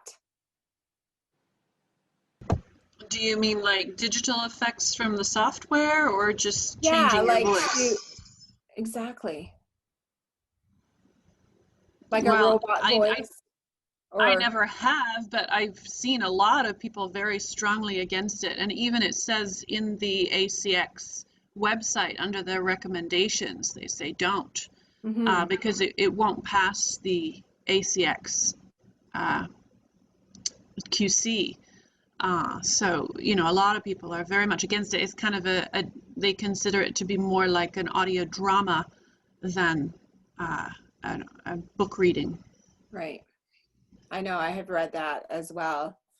I think that you should be able to have your own maybe little edge to things that you record, but I think it has to kind of fit the mold. So if you are going to do anything like that, I think you need to be careful with it and, you know, tread lightly. That would be my only feedback. What's the difference between mono and stereo, and why do we record in mono? Like, it's just the preferred method for audiobooks. I'm sure people could record in stereo, but all of your files need to be in stereo mode. That's all I can tell you on that one. I'm assuming it's just kind of, we need to stick with mono because it is just a talking voice, right?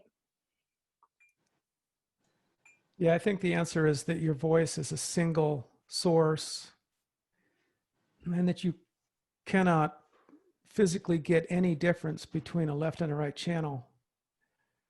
So there's no point in it. Right.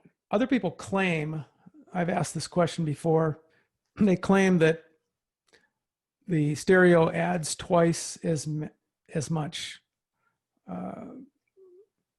hard disk space, or uses more hard disk It's a bigger space. file.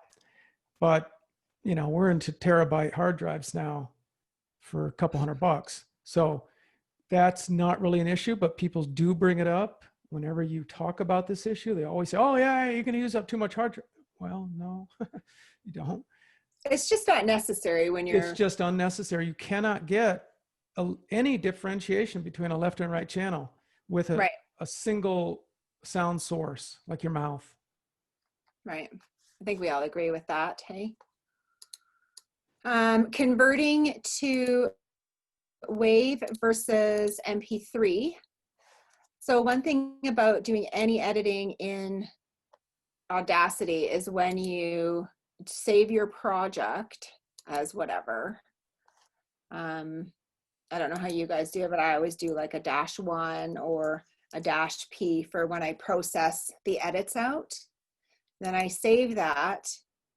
You can't actually use that AUD or AUP file. You have to export it as a WAV file or as a MP3 to be able to go back and edit that original Audacity file. I don't know if you guys learned the hard way like me, but you absolutely need to have it saved as a WAV file. And it's better to save it as a WAV file because that's more raw, if we were going to use the word. Then when you export it as an MP3, it's a compressed file.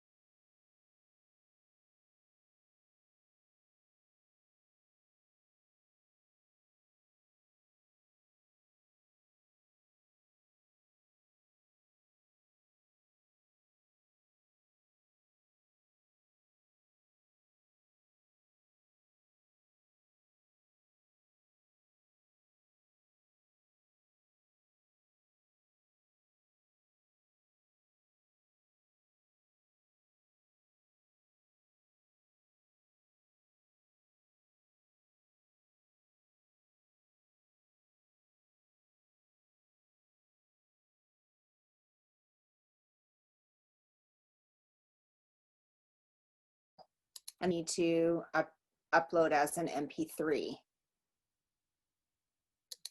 But if you're still doing editing on your file, I would keep it as a WAV until you're good to go for upload. Agreed? Yeah. Okay, next, what's the best audio bit when recording? 16, 24, or 32? I just do whatever was in here, which was the 44 hertz, which is what ACX requires. Same. And then when using background music, again, we talked about this, effects and background music isn't always in favor, but I think it is based on how you want to narrate your books or your voiceovers. And the volume, so this person asked, when using background music track for voiceovers, what should be the volume of the voice recording itself and then the music separately? This is really a very personal layout and something that narrators don't typically do, but I can't really provide direction on that. Anybody else? No. Okay, and I have just some kind of some questions about promotion and stuff people have sent in. How do you promote your audiobooks? Do any of you promote on social media, or do you do headliners or anything like that to promote your books?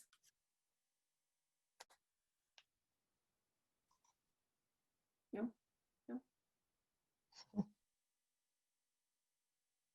I was thinking about doing headliners like your retail section and do a cover of the book with your narration and behind. That'd be a good way to promote it. Or do you just leave all the promotion up to the rights holder? I think if you can do promotion, it's great. I just haven't had a book published yet. So, but I will say that I have seen what seems to be used effectively from some of the other artists that I've talked to is they will post like a launch on LinkedIn. Yeah. That there may be the artist, but they're kind of posting the launch of the audiobook and not really self-promoting as much for them, but just putting out there that this is a new audiobook that's out there. This is what it's about. Check it out with a link usually or something like that that'll take them to Audible. So I've seen that, but I can't say, how effective that's been for them. Takes them to Audible? A link that they provide within their post can take them there. Because I was thinking of, this wasn't my question, but I thought it was valuable because if we just leave it up to the rights holder, I mean, we have a network as well that we can use to promote. So why wouldn't we, assist with a bit of that, right? We're on social media anyways, so we might as well. But I thought, if you did a headliner and you had the cover of the book with the rights holder name or the author and you as this partnership, I think that would add value. I don't know. I haven't done it yet, but I thought it was kind of a neat question. Well, any of us too that are emerging, I listen to all kinds of books, different genres, different, male, female, just because I'm trying to learn and listen to different techniques and voice qualities. So even if it's just that, it's still, additional sales for whomever is, promoting the book. Right, exactly. Of course, for us, ultimately, so. Yeah, ultimately, we're selfish, but. Ultimately. Yeah. What about, is anyone doing work for other publishing companies like ACX? Is there another go-to that you would recommend trying out? This is kind of to add on to the promotion, but not for a specific book. The most recent job I got, they found my profile on ACX, so which was crazy because it's like there are tons and needle in a haystack. Right. Yeah. And Yeah. it's not like my samples were like, oh my gosh. So making sure your profiles like on ACX are well filled out. And I think, so what I was thinking was maybe they typed in like a keyword that they were looking for. So, I mean, it would benefit you to really fill out the things with the keywords. Like, I think they have a drop down box or something. Mhm. So put as many keywords as you can, because, or that metadata, because somebody may be searching for a voice that is erudite, you know, or flamboyant, whatever. Right. So that's, yeah, the most recent job I got, they reached out to me because of ACX, and probably because of that keyword thing. Wow, that's, how many of you update your samples frequently? Oh, good for you. Good for you. I'm not as I good had the about same, that. I had the same situation that Liz had. As a matter of fact, they sent me an email at 4 o'clock this morning, a small publishing company out of Indiana, I think it was, who found me on ACX, wanting me to do a history book. So I sent back a message already this morning. I haven't heard back yet, so I don't know if it's real or if it's fake. So. Hey, that's cool. So let's try to update our profiles on their group, and then we can, you know, just really utilize it better, I guess is what you're saying. Hey, Liz. Yeah, I mean, again, fill in as much information as you can, because you never know when somebody's going to be cherry picking, searching for, I want a narrator with a deep voice, things like that. So fill everything out that you can. Where do you guys go? Another question I have is, where do you guys go to promote your books? Do you give out, like, to give out your promo codes? Have you guys done any of this? Like, what do you do with all your promo codes that you get? Yeah, that's what I was wondering. Like, I've put this question out before, and it's like, we have all these codes, and I know ACX has changed their ways because of all the BS reviews and stuff out there, but it would be nice to be able to have a platform to promote your book and get like a legitimate review. So maybe that's something that we should maybe promote as a group, and see if we'd be interested in sharing promo codes between each other and getting critical feedback from like-minded people, constructive, obviously, with respect, but that might be an avenue that would be worth pursuing. Just kind of throwing that out there, because one of the other ladies also asked me if there would be anybody interested in doing a buddy group situation where we could listen to a chapter of a book you're working on, or maybe just have more support in the quality of your work with a fresh set of ears. And I thought that was a really great question. So if we're interested in that, I will put that out in the notes, and then, you know, maybe we can help each other out. Chapter here, chapter there, or even like the promo code share, and we can listen to each other's books. Yeah, are we all kind of in favor of that? Okay, cool. That's a great idea. Hey, I'm gonna put that out there, and then she couldn't make it today, but she was really interested in that. And I think we all kind of are in our own little scared way now that we have books out there, and you're like, do people really like your voice?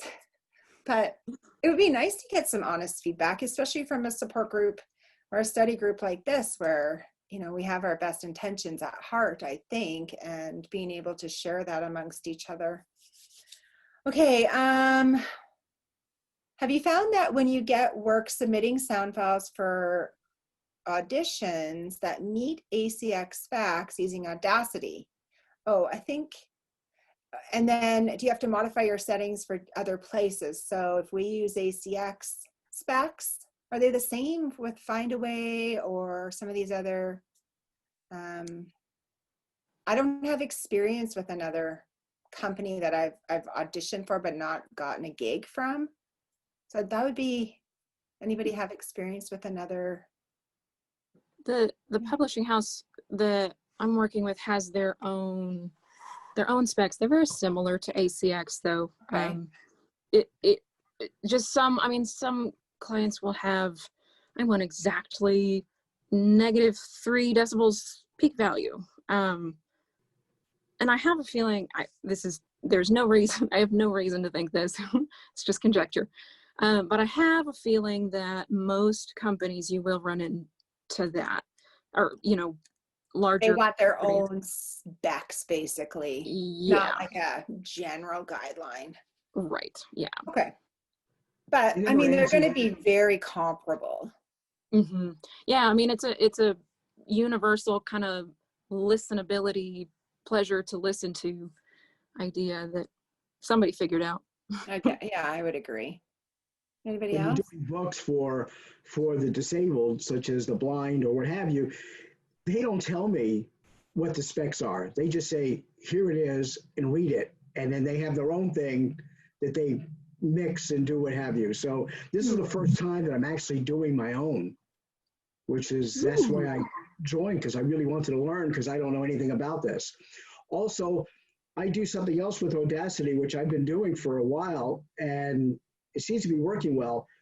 When you're taking a pastor's sermon and he's already recorded it live, now I take it and I put it onto Audacity, and now I have to try to clean it up and get rid of all the voices, the sounds, compress it, and then get it out for somebody's blog. I find that to be really difficult, because the sounds, like you're saying, you're trying to minimize things. I have messed up so many times trying to figure that out, how to make it work. Well, I think if you're not recording it yourself and you're taking somebody else's recording it and doing it on Audacity, that is probably the hardest thing you could ever do. I find that to be very, very difficult. They're taking the files that you are finishing for them, and they're sending it off, let's say, to Haiti or Dominican Republic or wherever they're going. You have no idea. And then the phone calls back and forth and the complaints. You didn't do this right. You didn't do that right. You need to do this. It is probably the most hardest thing I've ever done. And here, I'm not a sound person. It was just a ministry. Is that recorded in like an actual church with exterior, like other noise going on? Yes, oh my gosh, that's a nightmare. Yes, right? Yes. And I have to try to get that noise out of there and just zoom in just on his voice. It's really hard. So I'm really thrilled to be a part of this group so I can learn how to do it the right way for me. So. Well, that's so kind of you to do that. Obviously, it's for a church, so you're not making the big bucks doing that mastering, but that's a really kind thing you're doing. No money. You're not making any money. This is all ministry. It's great experience too, right? Totally. Maybe you can share some tips with us after you get really good at it. I would love to. It's like trying to juggle cats. It really is. It's hard. And then when they give you feedback that's not so glowing, you're like, I've already fixed this part 10 times, right? I quit. Yeah, I quit. Keep your chat.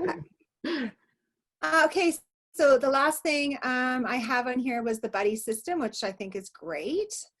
And then someone said, also, I'm curious about how people search for e-learning voiceover jobs and where have people found success? Now, Scott, you're one of the second people I've heard about that actually read for the blind. And I don't know how you get into this, but I think that is such a giving back, valuable thing that. The way I did it, I started off in college about 25, 30 years ago. And I continued with the same people. Oh, wow. I don't know how you can do it now, but because I started it when I was a freshman in college, I just continued. We used to do it the old-fashioned way. We used to record it on a tape. What was that again? What's a tape? We record it all on tape. And then from there, they would transpose it, or they would make Braille. A book from my words used to convert it into a Braille book. That's so cool. That's Yeah. so cool.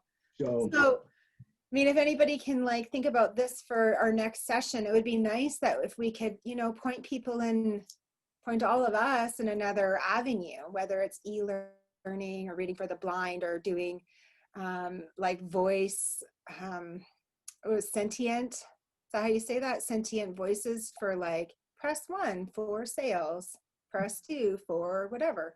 Like getting into that kind of stuff. Like I think we could utilize this group and learn different avenues to use our voices. Because you know what's interesting? Somebody on ACX, one of our groups posted, you know, like what if people don't like my voice, but I really want to do this?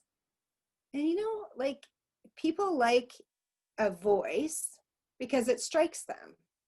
Who is this guy to say people aren't going to like his voice? If they want a voice like his, they're going to choose him over you, right? So I think that's why this industry can be competitive, but it's also very personal. You listen to somebody's sample, you either like it or you don't. I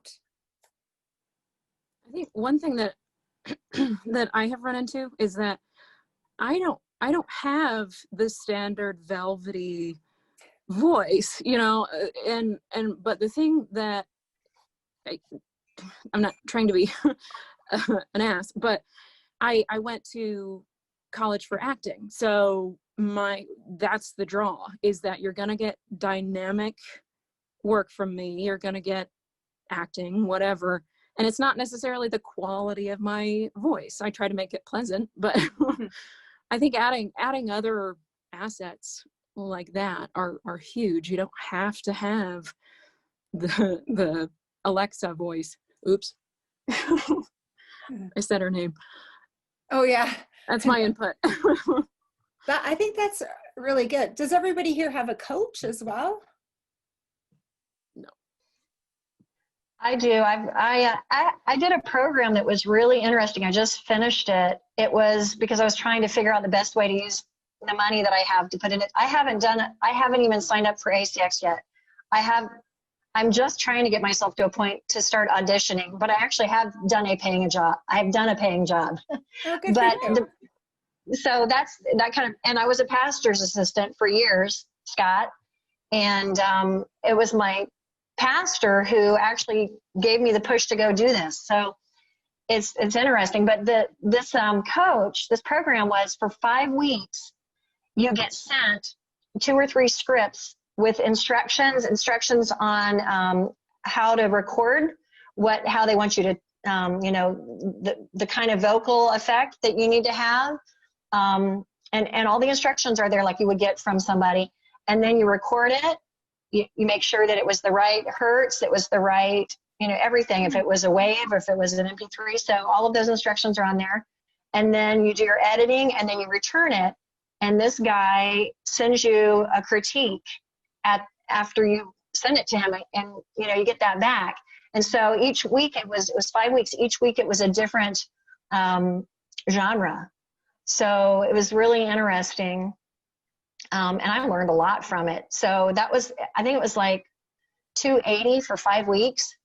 So I mean, I'm doing coaching every other week with a guy out of Seattle, and I'm in Orlando, and that's going well. But I thought this was very helpful, especially for the editing portion, really. And one of the things that he told me as far as the performance is my go-to is cheerful. So I had to really tone down the cheerful.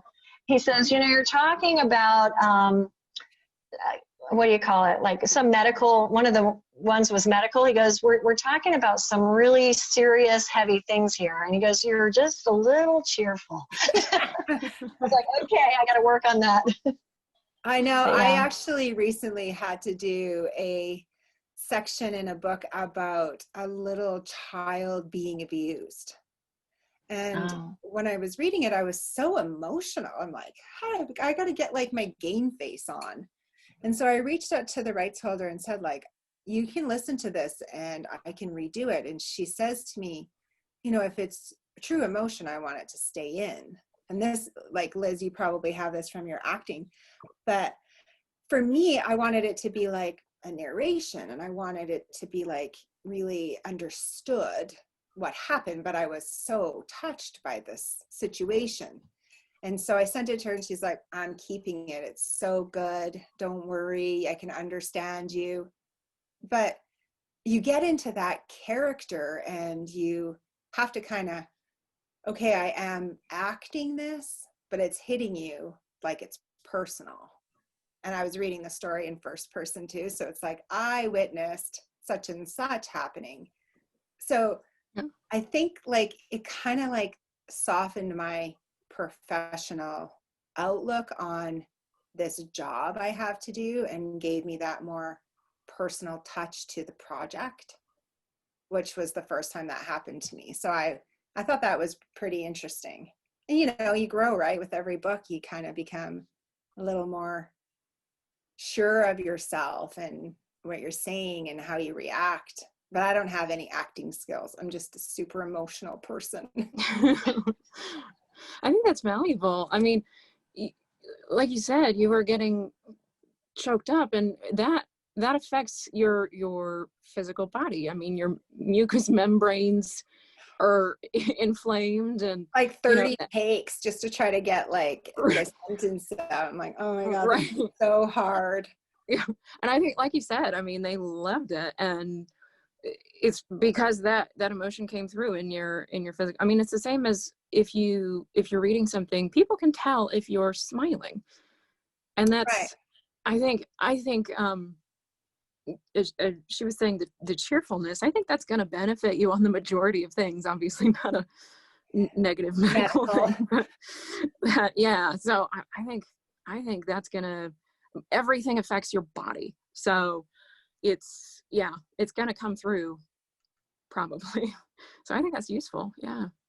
That could be something kind of fun if we like each take a turn reading something, and then the group like adjectives, like that was breathy, that was, I don't know what, cheerful, angry, I love that. something, because I don't think any of us can do that for ourselves. And I mean, I have a coach, but they're usually directing me to what they want versus what like my baseline presentation might be or whatever. So I don't know, maybe if folks are into it. I think that's so cool too, because like, even though there's only 9 of us left here, like each one of us has a totally different voice. So even if we read, you know, quick brown fox jumps over the hungry dog or whatever, you know, that line is, like how, like we could all read it in our own passionate way. I think that would be a good exercise. Maybe we should do that, Tanya. Because what's interesting too is when you have an emotional script, it may not be emotional for somebody else. But if you can intrigue that person to feel it your way as you are, you know, portraying the author, then that's even more valuable, right? So that's so true, Valerie. One of the assignments that I had in this class was, I loathed it. I literally hated it. It was a poem that did not make any sense to me whatsoever. I was like, I have no point of reference. I have nothing to grasp onto.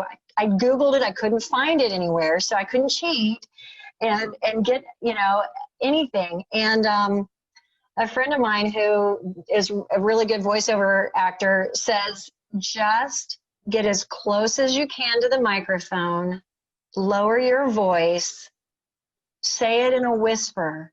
And it was about Apollo and effigy, and I literally had to look up every single word that I spoke, and it was only a piece of the poem. So I probably, before I talked to him, recorded it 30 times, hated it every single time, and almost just turned it in and said whatever. But then I talked to him and I was like, okay, I'm gonna give it my best shot. I'm gonna make it totally, I'm some other person. It's definitely not me. I would never audition for this. And I turned it in, and it was the best feedback I got out of anything else that I had done. Oh, you gave me goosebumps telling me that story. Yeah, it can be so satisfying. Yeah. And, you know, sometimes, and I've never done any acting, Liz. So, you know, this is all new. That's the hardest piece for me, because I know I can learn how to edit. I know I can learn how to do these other things. The acting part where you have to really, I feel like I'm going to learn who I am, you know, really.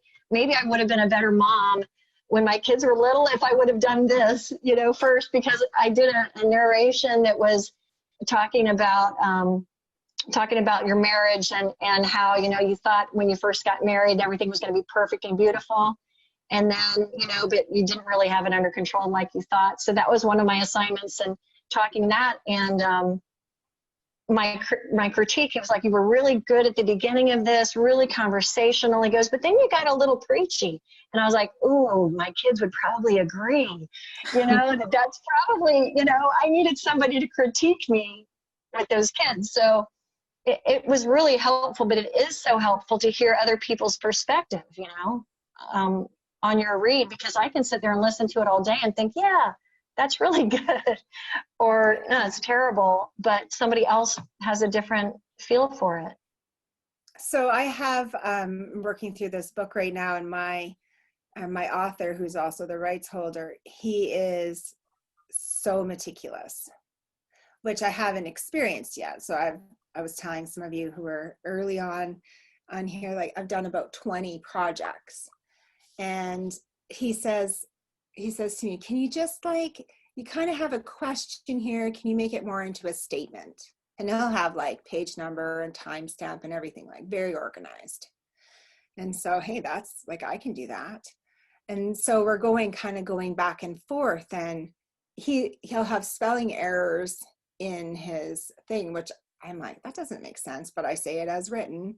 And then he comes back, ah, shit, can you change this? Like, it's a spelling error.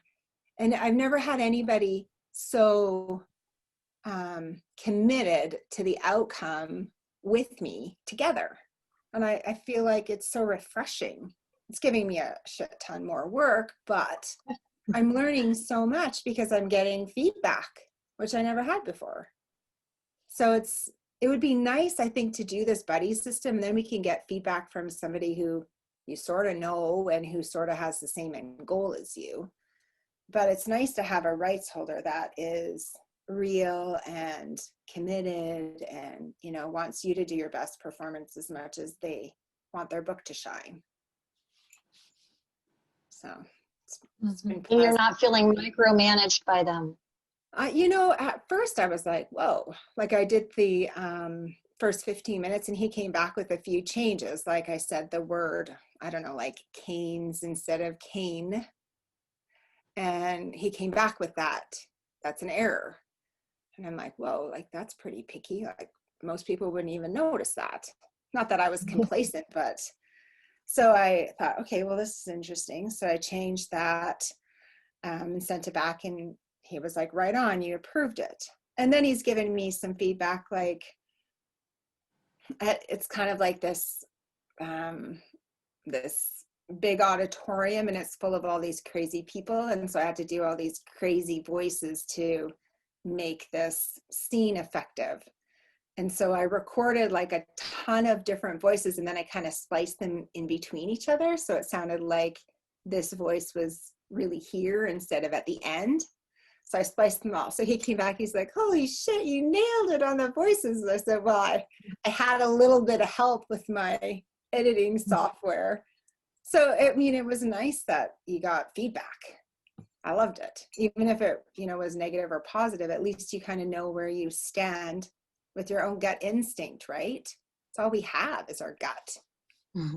Unless you have acting like Liz. But I mean, it's such a nice quality to have going into this. I mean, it gives you a leg up, really, just to have that experience. So it's admirable. I accidentally minored in English literature too. So I was like, when I discovered this, I was like, where has this been? Why did I not think of this before? Sometimes you can't see for looking, right? Right. Oh gosh, yeah. Have you guys ever experienced things like the way you pronounce something where I live versus the way you'd pronounce something maybe where Ray is? And the RH has come back and said, hey, like I pronounce it this way. Can you change it to this? Oh, interesting. Hold, please. I got to go get something to show you on that subject. Okay, cool. I only ran into that recently, and I'm like, well, that's the way we would pronounce it here. I ran into that actually like last week. I'm kind of a jerk in that when I decide something is pronounced this way, or I research the hell out of everything, you know, and the book said the word, it's sysadmin, so which stands for systems administrator. Yeah. And so I recorded it and I said sysadmin, and the guy came back and wanted me to pronounce it sysadmin, and it was just painful. But I mean, eventually I just did it. I mean, I came back and was like, this is according to Oxford, you know, and I wasn't a jerk about it. I was apologetic and stuff. But still, he wanted it sysadmin. And I was just like, oh, it's really hard for me. Like your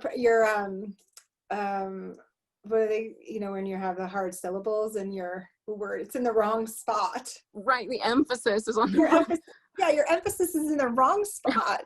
The emphasis is on the wrong syllable. That is a difficult situation, though, because if your rights holder is actually wrong and they want you to do it wrong, like surely you could have say on it because this work represents you.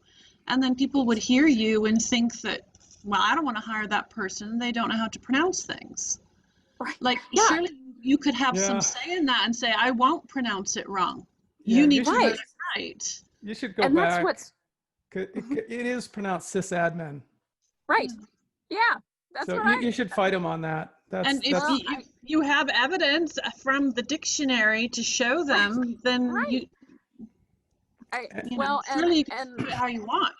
Yeah, and that's what and unfortunately, I mean, I finally just gave in, and unfortunately the people at Google are going to be like, this girl doesn't know how to pronounce sysadmin. Yeah, and it's pronounced database, not database. Right, Lieutenant Commander Data. That's how you... Yeah. So, okay, I don't know if you can see this. Speaking American. Mm-hmm. This is a interesting book that I found. It tells you in different parts of the country how people say different things. Oh my gosh, that is so cool. Okay, the subtitle, How Y'all Use and You Guys Talk. But, you know, who says aunt and who says aunt and all that kind of stuff is in this book. And it's pretty fun.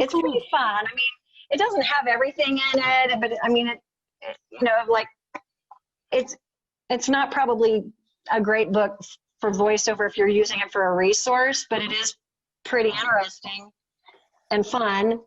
And then this one is American accents, by the way, for teenagers, for youth. But I was like, I'm going to use it for me.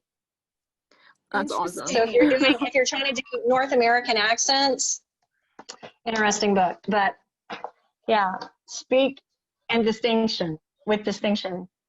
Have you guys heard this book? Interesting. So apparently, like, there was a ton of people in one of the groups we belong to that said, read this book. It's been out since like 1932 or something like that. And like, it's literally like a scan. Can you see the pages of the pages? It's so old, but people still study it today in acting, in journalism, in any kind of writing. So I downloaded the sample, and it's expensive. Like for the Kindle version, it's like $50 for the Kindle version. Wow. And so I downloaded it, and you know what? It's incredible. So I'm going to buy it. I'm gonna like spend the wad, but it has like why things are pronounced, how they're pronounced, how to do inflection, how to do proper syllables, how to the utterances, like the distinct utterances between phrases and when you have emotion, and how to, anyways, I haven't read the whole thing yet, just the sample through Kindle. It's incredible.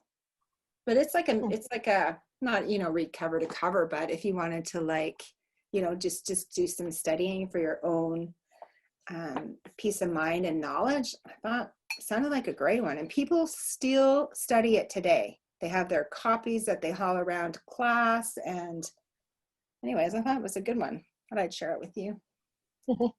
Okay, well, we've done all of our topics for this session. Almost. Thank you. It's been awesome. This is good, hey? Yeah. So we'll probably,